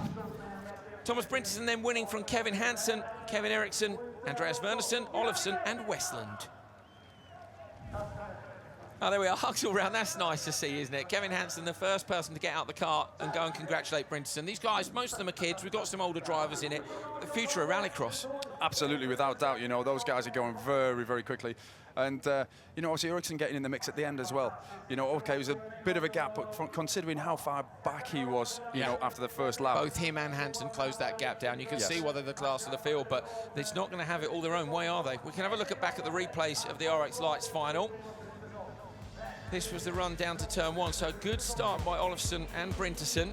He just felt the pressure too much, I think, Olofsson. He was covering off all the time instead of just focusing on what was in front of him. A lot of the guys jokered early, didn't they? When they realised they didn't get the run of the green in the start, you know, they jokered to get themselves out of traffic. I was surprised by Brinderson's joker then, and it played perfectly. I mean, it was very, very tight with him and Timmy Hansen, but sorry, Kevin Hansen. But yeah, it was, as you can see, it got him the win. There was where Ericsson got past. That was a fantastic move by him on Wernerson. And Brinderson with Hansen. Hansen, look at the inside of it. Brinderson was absolutely terrified at that point. But Hansen had to stick the nose in there. Great final from the RX Lights. And I think that that's going to mean that the championship standings are only going to have a couple of points between them. So there we are. Hansen then obviously managed to qualify higher than Ericsson here. There's 6 points in it now. They came here equal. Olofsson in third, Brinderson, Brink, Wahl, Holgren and Ericsson.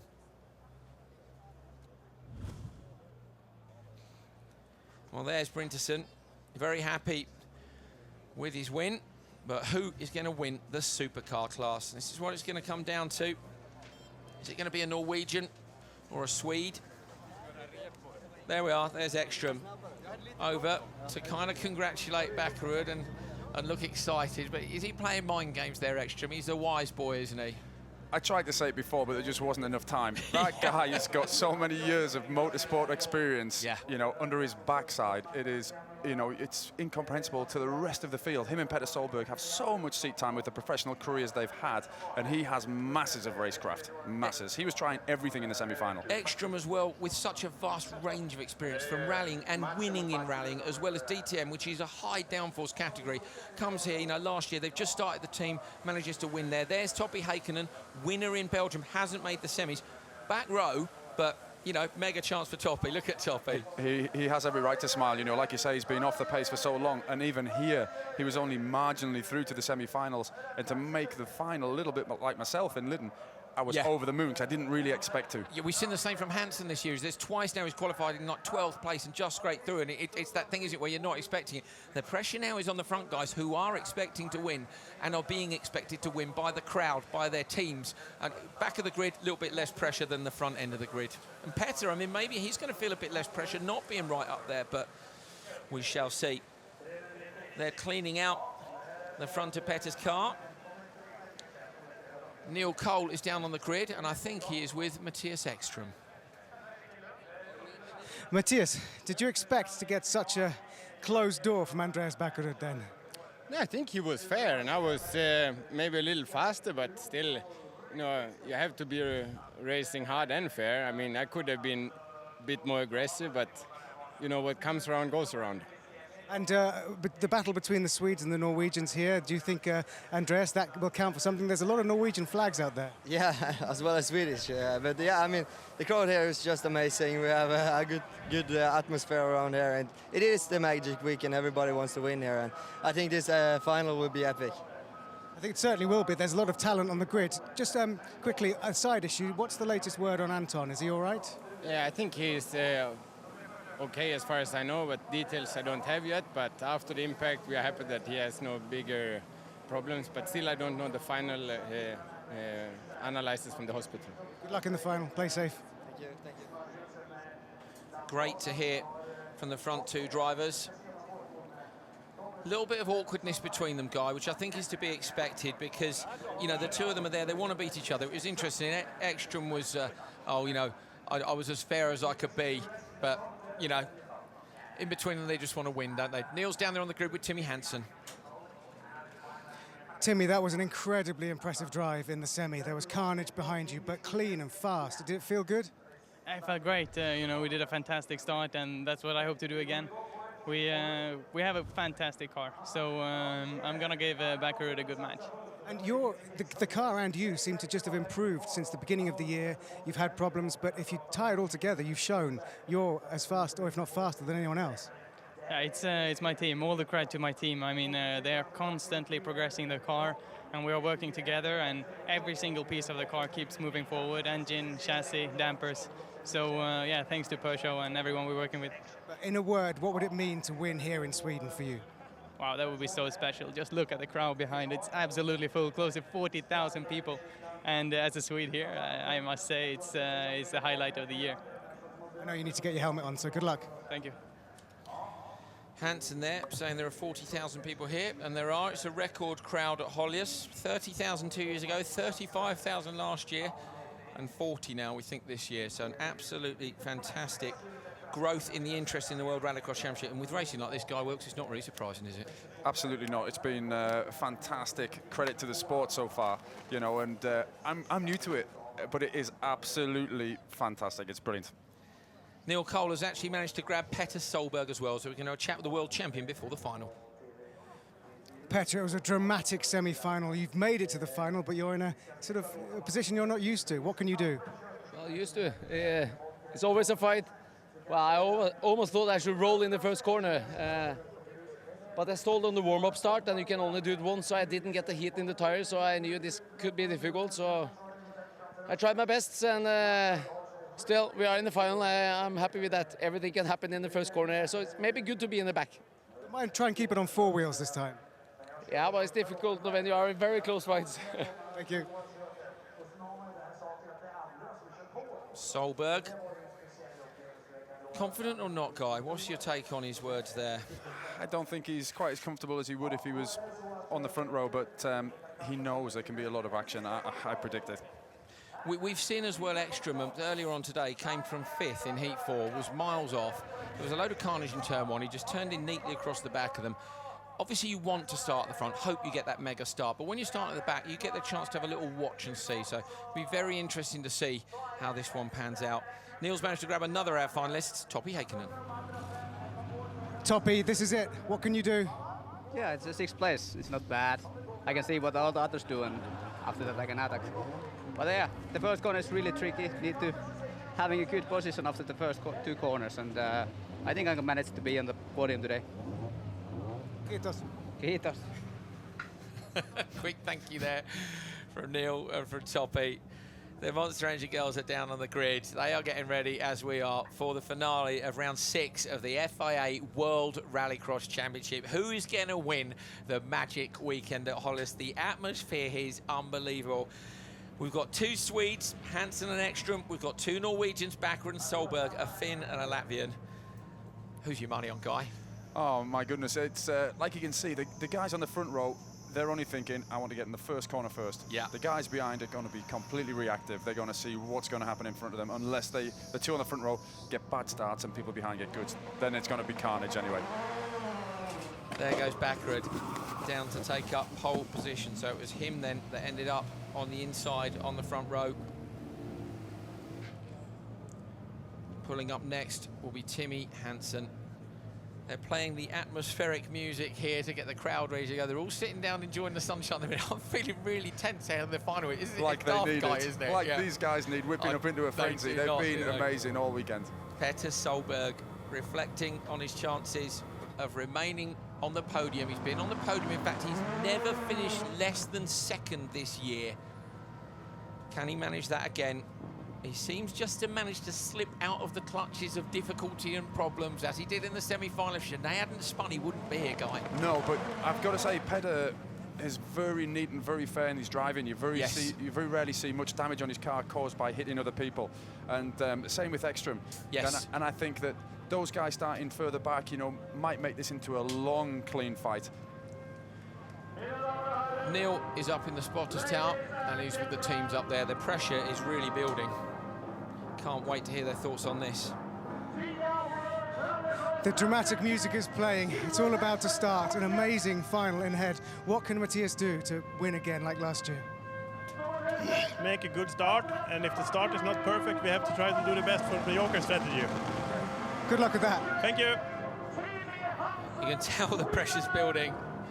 The final cars are pulling up to the back of the grid. Let's have a look at the lineup for the final of round 6 of the FIA World Rallycross Championship. Backerud and Hansen on the front row. Row 2, Ekstrom and Nittish. And row 3, the world champion Solberg and the winner from Belgium, Heikkinen. Here we go. Guy, I'm nervous. Do you feel nervous? I know you've been in the final. I was going to try and dare to predict something. I think one of the top 3 is going to take a risk. I'm predicting either Ekstrom, you know, or Backerud to take the Joker first lap, because Hansen's been quick off the start all weekend, so I'm predicting Hansen to get into the first corner first. Petter is the one, obviously, from where he is, that has got to have to decide what he does when he sees what happens in front of him. Petter's got 3 cars in front of him, really, hasn't he? Because Ekstrom's over on his right as well. I mean, 4 cars if you take Nittish, but to the right of him for turning into turn 1. Hansen's on the outside. Can he hang on around the outside and get into turn 2 first? Here we go. Thumbs up. It's on. 40,000 fans are waiting for this. So are we. We hope you are at home too. The quiet before the storm. You heard Solberg clunk it into gear. Anti-lag on. Lights out and away for 6 cars in the World Rallycross Championship round 6, down towards turn 1. Backwoods managed to get in front of Hansen. Hansen's going to start in behind him. Or either of them going to go towards the Joker. Ekstrom straight to the Joker lap round the outside. And Solberg's gone too. Yes, I think it was the best move for both of them. Solberg, though, surely going with Ekstrom now. Ekstrom's the one guy that in front of him. Can he hold him back? And can these guys drive away from him and stop it anyway? Would you send Hansen next? Timmy Hansen's almost been half a second a lap faster in the semi-final, so he's got smoke coming from the inside left rear wheel. I wonder if it's just touching the arch or if the wheel line has dropped down or something. Maybe a bit of contact then into turn one. Backerud is leading. Monster Energy Supercharger Wall going to Andreas Backerud. First into turn one. Hansen on the brakes. Little tap into the back of Backerud. Almost loses it on the brakes. He's going to try and now drag him down towards turn one. Hansen's car is quick, but Backerud is in front of him. Are they going to send him to the Joker? See if they can get him back out in front of Matthias Ekstrom. They don't. He's holding him up now. He's holding him up. Hansen's got the pace. But the problem was he couldn't have joked because he'd have come out in the traffic and a big fight with Ekstrom and Peder. Very difficult to know, isn't it? If Hansen had gone then, maybe he'd have come out in front of Ekstrom and Solberg. If they wait and Ekstrom and Solberg catch up with these guys, he's done. That's the special thing about Rallycross. You need this other guy up in the tower. You can't see what's going on behind you, you know, and you need to rely on that spotter so much. The pressure for the spotters as well is absolutely incredible. Eric Fahren, who was in the semi-finals here, said he was acting as Gené's spotter in Germany and hated the pressure of it. Hansen trying to undercut the inside. He's got such good traction through here. Ekstrom and Solberg don't seem to be closing down the gap at the back. He's pretty consistent. I just don't know when they send Hansen. Is Hansen going to go this lap? He's not. He doesn't go again. So Nittish stays with him and so does Haken, and these guys are holding on. Look at Hansen. He's literally pasted to the back bumper of Backerud. The reason that Hansen can't go is because Ekstrom and Peder took the Joker first, and they've done a great job of closing up to the back of the train. So if Hansen had taken it, he's got to go to the end, really. Backerud there looked like he made a little mistake on the way into the little dip before Velodrome. Nittish lit the car up on the exit. Hansen flying down the hill. Look at the bonnet on Backerud's car flapping around. That's how lightweight these World RX supercars are. Over the jump, Hansen again. They're all defensive on their line guy into the hairpin. Yes, there's two races going on here. The top three and the back three. Oh, Peder massively wide into that corner. Hakkinen in fourth place is possibly holding up Ekstrom and Solberg. All the while that Hakkinen holds him up. He goes to the Joker now. He might release those two, and he does. Yes, Hakkinen goes to the Joker. So Ekstrom and Solberg now can try and chase the front three down. Backerud, Hansen, Nittish at the front. The X at the bottom of your screen means they haven't jokered yet. Hakenen's X is about to change to a tick. Hansen up the inside into Velodrome. Brilliant move from the Swede. The crowd have gone nuts for that. Hansen has gone up the inside of Backerud. He leads now. Susan Hansen can't believe it. They're looking out the spotters tower. The front headlight's missing. It was a tight move. What do you think, Guy? Oh, I think it was a great move. Great move. Hansen over the jump. He's defending hard from Backerud. He's now got to gap Ekstrom in the background by enough time to be able to get back out in front of him on the Joker lap. The front three haven't jokered yet. Nittish has fallen back to Solberg. Solberg is now lying, I think, in fourth place. I hope Timmy Hansen didn't do that a lap too late because he had a chance to do that the lap earlier as well. Over the jump and away, Backerud into the Peder's made a mistake. Ekstrom, Peder makes a mistake in the background. Good spot, Guy Wilkes. Ekstrom gets out in front of Backerud, so the only man now not to a joker is Timmy Hansen. He's got to go hard and fast on this last lap to try and make enough of a gap to do it. Can he, Guy Wilkes? Can he do it or not? Well, he's going to be tight. I'm not so sure Ekstrom has just been going slowly about his business. He's chasing down Hansen. We can see them from the competition now. Look, as they come over the jump, you'll see Ekstrom in the background. Hansen backs it in big time. Ekstrom's going to chase him down. It's going to come down to the Joker lap merge. Here we go. Hansen has to Joker this time. It's the last lap. Solberg's off. Solberg's off. He's in the gravel. His run of podiums is over. The world champion is off in the gravel. Into the Joker lap goes Hansen. He's wide. Hansen's wide. Ekstrom's going to do this. Ekstrom in front of Hansen. Ekstrom in front of Hansen. Brilliant job, Matthias Ekstrom. He won here last year. It was a win for EKSRX. I think he's going to do it again, Guy. A game over for Hansen. Yeah, I think so. I think that, yeah, the gap, look at it now, you know. Ekstrom did a fantastic job. Go to the Joker first lap. Great job, Matthias Ekstrom. Played the tactics right. Sweeps around the right-hander. He's going to come up over the jump. The Swedish flags are flying outside the competition. Hansen on the inside on the final corner. Hansen's going to take it. Unbelievable. Hansen at the last corner. Unbelievable. It's a Swedish win. I think we need a replay of that. I wasn't expecting it. It came from a way back. Susan Hansen. Look at Susan Hansen. You have to excuse my screaming. I've never seen a finish like that in the World Rallycross Championship. It's a win in Sweden. We'd written Hansen off. We thought it was done and dusted. He's done it. He's done it. It was unbelievable. He used the curb completely, but epic. Neil's in the spotters tower. Kenneth, that was not only one of the most exciting Rallycross races I've ever seen, one of the most exciting races, full stop. It's a magic weekend, as we said. I mean, And to give this fight, this end of a race to the public here, it's amazing, you know. I didn't believe Timmy would catch him, but I pushed him so much, pushed him in the end. I thought it could be a possibility. And he took that gap there, so it's brilliant. I think even Matthias thought it was over. Matthias thought he'd won. I've spoken a lot with my drivers that it's over when the finish flag is there. You never give up before that. And that we can see now, it gained some points. Your boy did very well, thank you. Thank you. Best finish ever. Unbelievable. What do you say to that? That's what you say. You say unbelievable. They're just, what a mega move up the inside from Timmy Hansen. The result of round 6 of the FIA World Rallycross Championship. It is a Swedish 1-2, but it was the other way round until the last corner. Timmy Hansen takes his 2nd World Rallycross Championship win, his 1st of this year, and it's 2 wins in a row for Peugeot Hansen. Ekstrom 2nd, Bakker 3rd, Heikkinen, Nittisch, and the world champion Solberg with a DNF in the final. He's been on the podium all year, still a great result. Swedish flag flying high. That was mental. Yeah, I'm not so sure whether Mattis Ekstrom will be completely happy, but it was a great move. Let's have a look then at the replays, and there's so much to talk about and so little time. Down towards turn 1, look for Ekstrom in the background. There he is, the Red Bull back car. Yeah, exactly what he did, Guy, in Heat 4 when he wasn't out front, went and did it. We thought he'd done it. We were talking about the fact he'd done it on the last lap. This was Hansen on Bakkerud. Great, two good passes. Yeah, but Hansen got balked for a long time behind Bakkerud, and we thought it was playing to Ekstrom's hands, which it did. But then, look at this. Yes, look at this. What big cut on the way in. Track limits. What do you yeah, think? well, I did think it at the time, but I didn't want to take it away from what you were doing in all your excitement. Well, we'll see. We'll see. I wonder if Ekstrom will protest it or not. Who knows? Petter Solberg is stuck down in the gravel. He won't mind. He's still going to be leading the World Rallycross Championship. The spotlight was on the front too. Hansen and Ekstrom.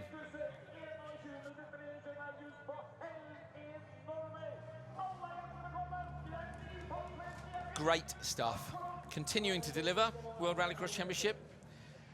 I thought the weekend was pretty exciting as it gone. We went for a walk up Happy Street last night. That was pretty cool, you know, Guy. I did say to you before you came out, I was slightly concerned I built it up a bit much for Guy Wilkes, and he said, well, it better be good. What do you reckon? Oh, man, it's exceeded all expectation. It's been absolutely fantastic, and a finish like that, unbelievable. There's Timmy Hansen's girlfriend on the right-hand side, and his mum on the left. Brilliant.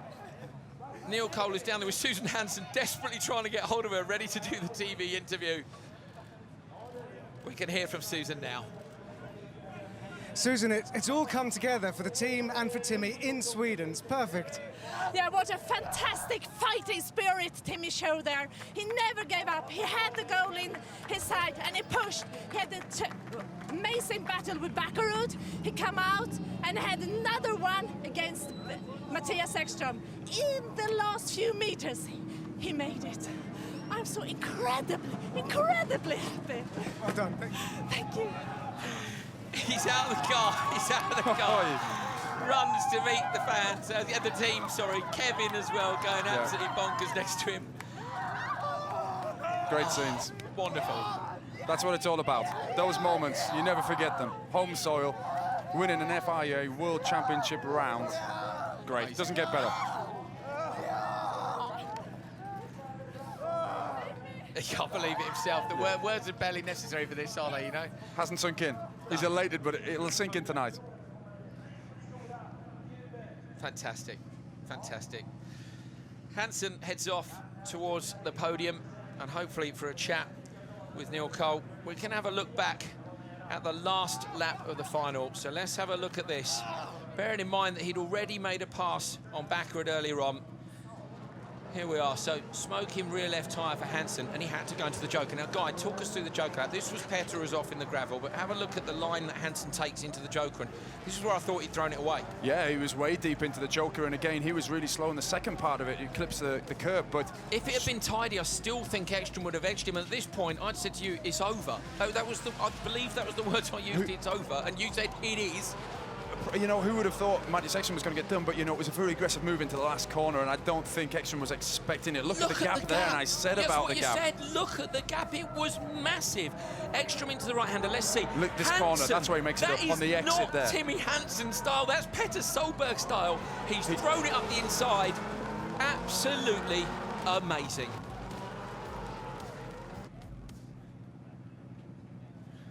Petter Solberg having his car dragged out of the gravel trap. But Neil Cole is down in the holding area and he's caught up with our winner. Timmy, I can hardly get my breath back just from watching that. You must be incredible for you. I'm still out of breath. I mean, this is absolutely unbelievable. And the way we had to fight for it through that final and the pass on the last corner. I mean, that's how you dream of winning. And I do it here in Höljes. And this is Höljes. Give us an idea of what that means to you with your history and your family as a Swede. I mean, there is no bigger thing than winning in Höljes.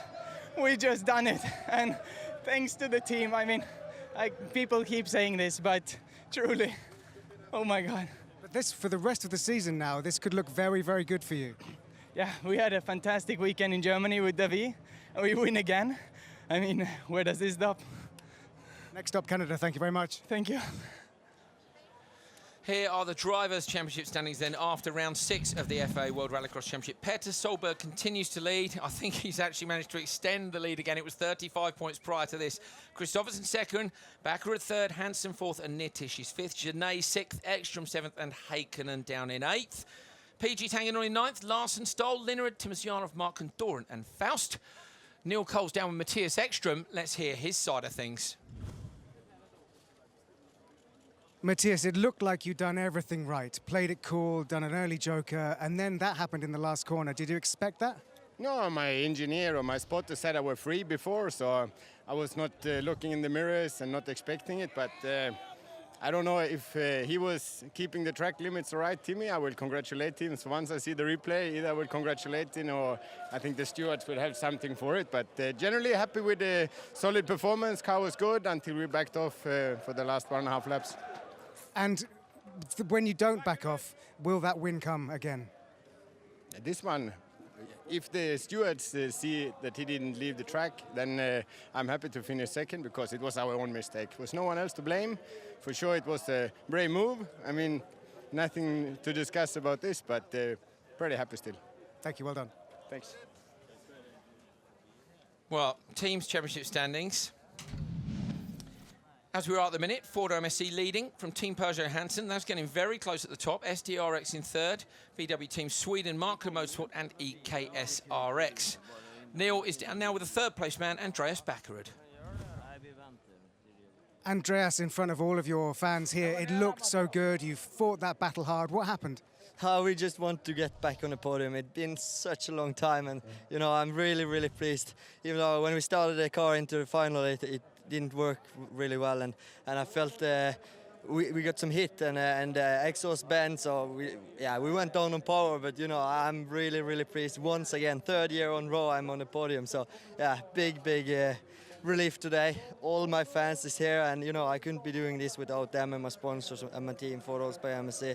I love you all, guys. The podium is good, but it really looked like you could have had a win. Yeah, I could, but you know, it's tight game, and it's you know, you need to play it smart, and I was a little bit too slow in the final. So next time, Canada, here I come. Well done. Thank you. Great stuff. Andreas Bakker, pleased with another podium. And this was your weekend at Holjes. Guy Wilkes, you had a good time? Amazing. It's been absolutely, as you said, you didn't build it up too much. Who could say you built it up too much with that finish? Absolutely brilliant. Guy Wilkes, thank you very much indeed. Big jumps, big action all weekend long. Petter Solberg, the world champion, took until today to start dominating. He won the second 2 heats, and that meant that he went through in top qualifier.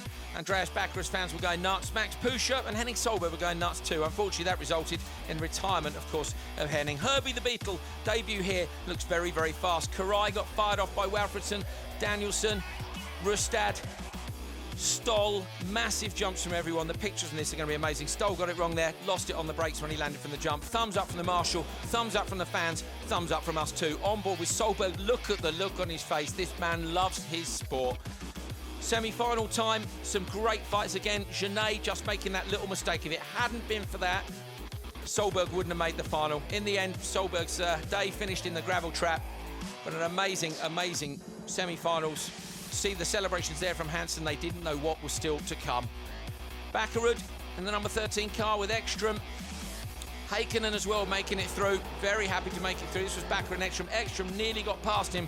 Bakkerud ended up, of course, starting on pole in the final. That was how he did it, winning the semi. The Bakkerud fan club in baby blue going completely nuts. And then we went completely nuts because this is what happened in the final. After a carnage start, Matthias Ekstrom very cleverly went and took the Joker lap first. Bakkerud was out front. Hansen somehow managed to squeeze past him. We thought that he'd been held up for too long when Ekstrom came out of the Joker lap, and Hansen, of course, had to slot in behind him. There was Solberg going off. This was when we called it as game over. It wasn't. Hansen made a pass on Ekstrom. Is Ekstrom going to go to the stewards? We'll have to wait and see. Canada, 5 weeks' time. It's the midpoint of the season. It has been epic so far. I'm Andrew Coley. I hope you'll be joining us then.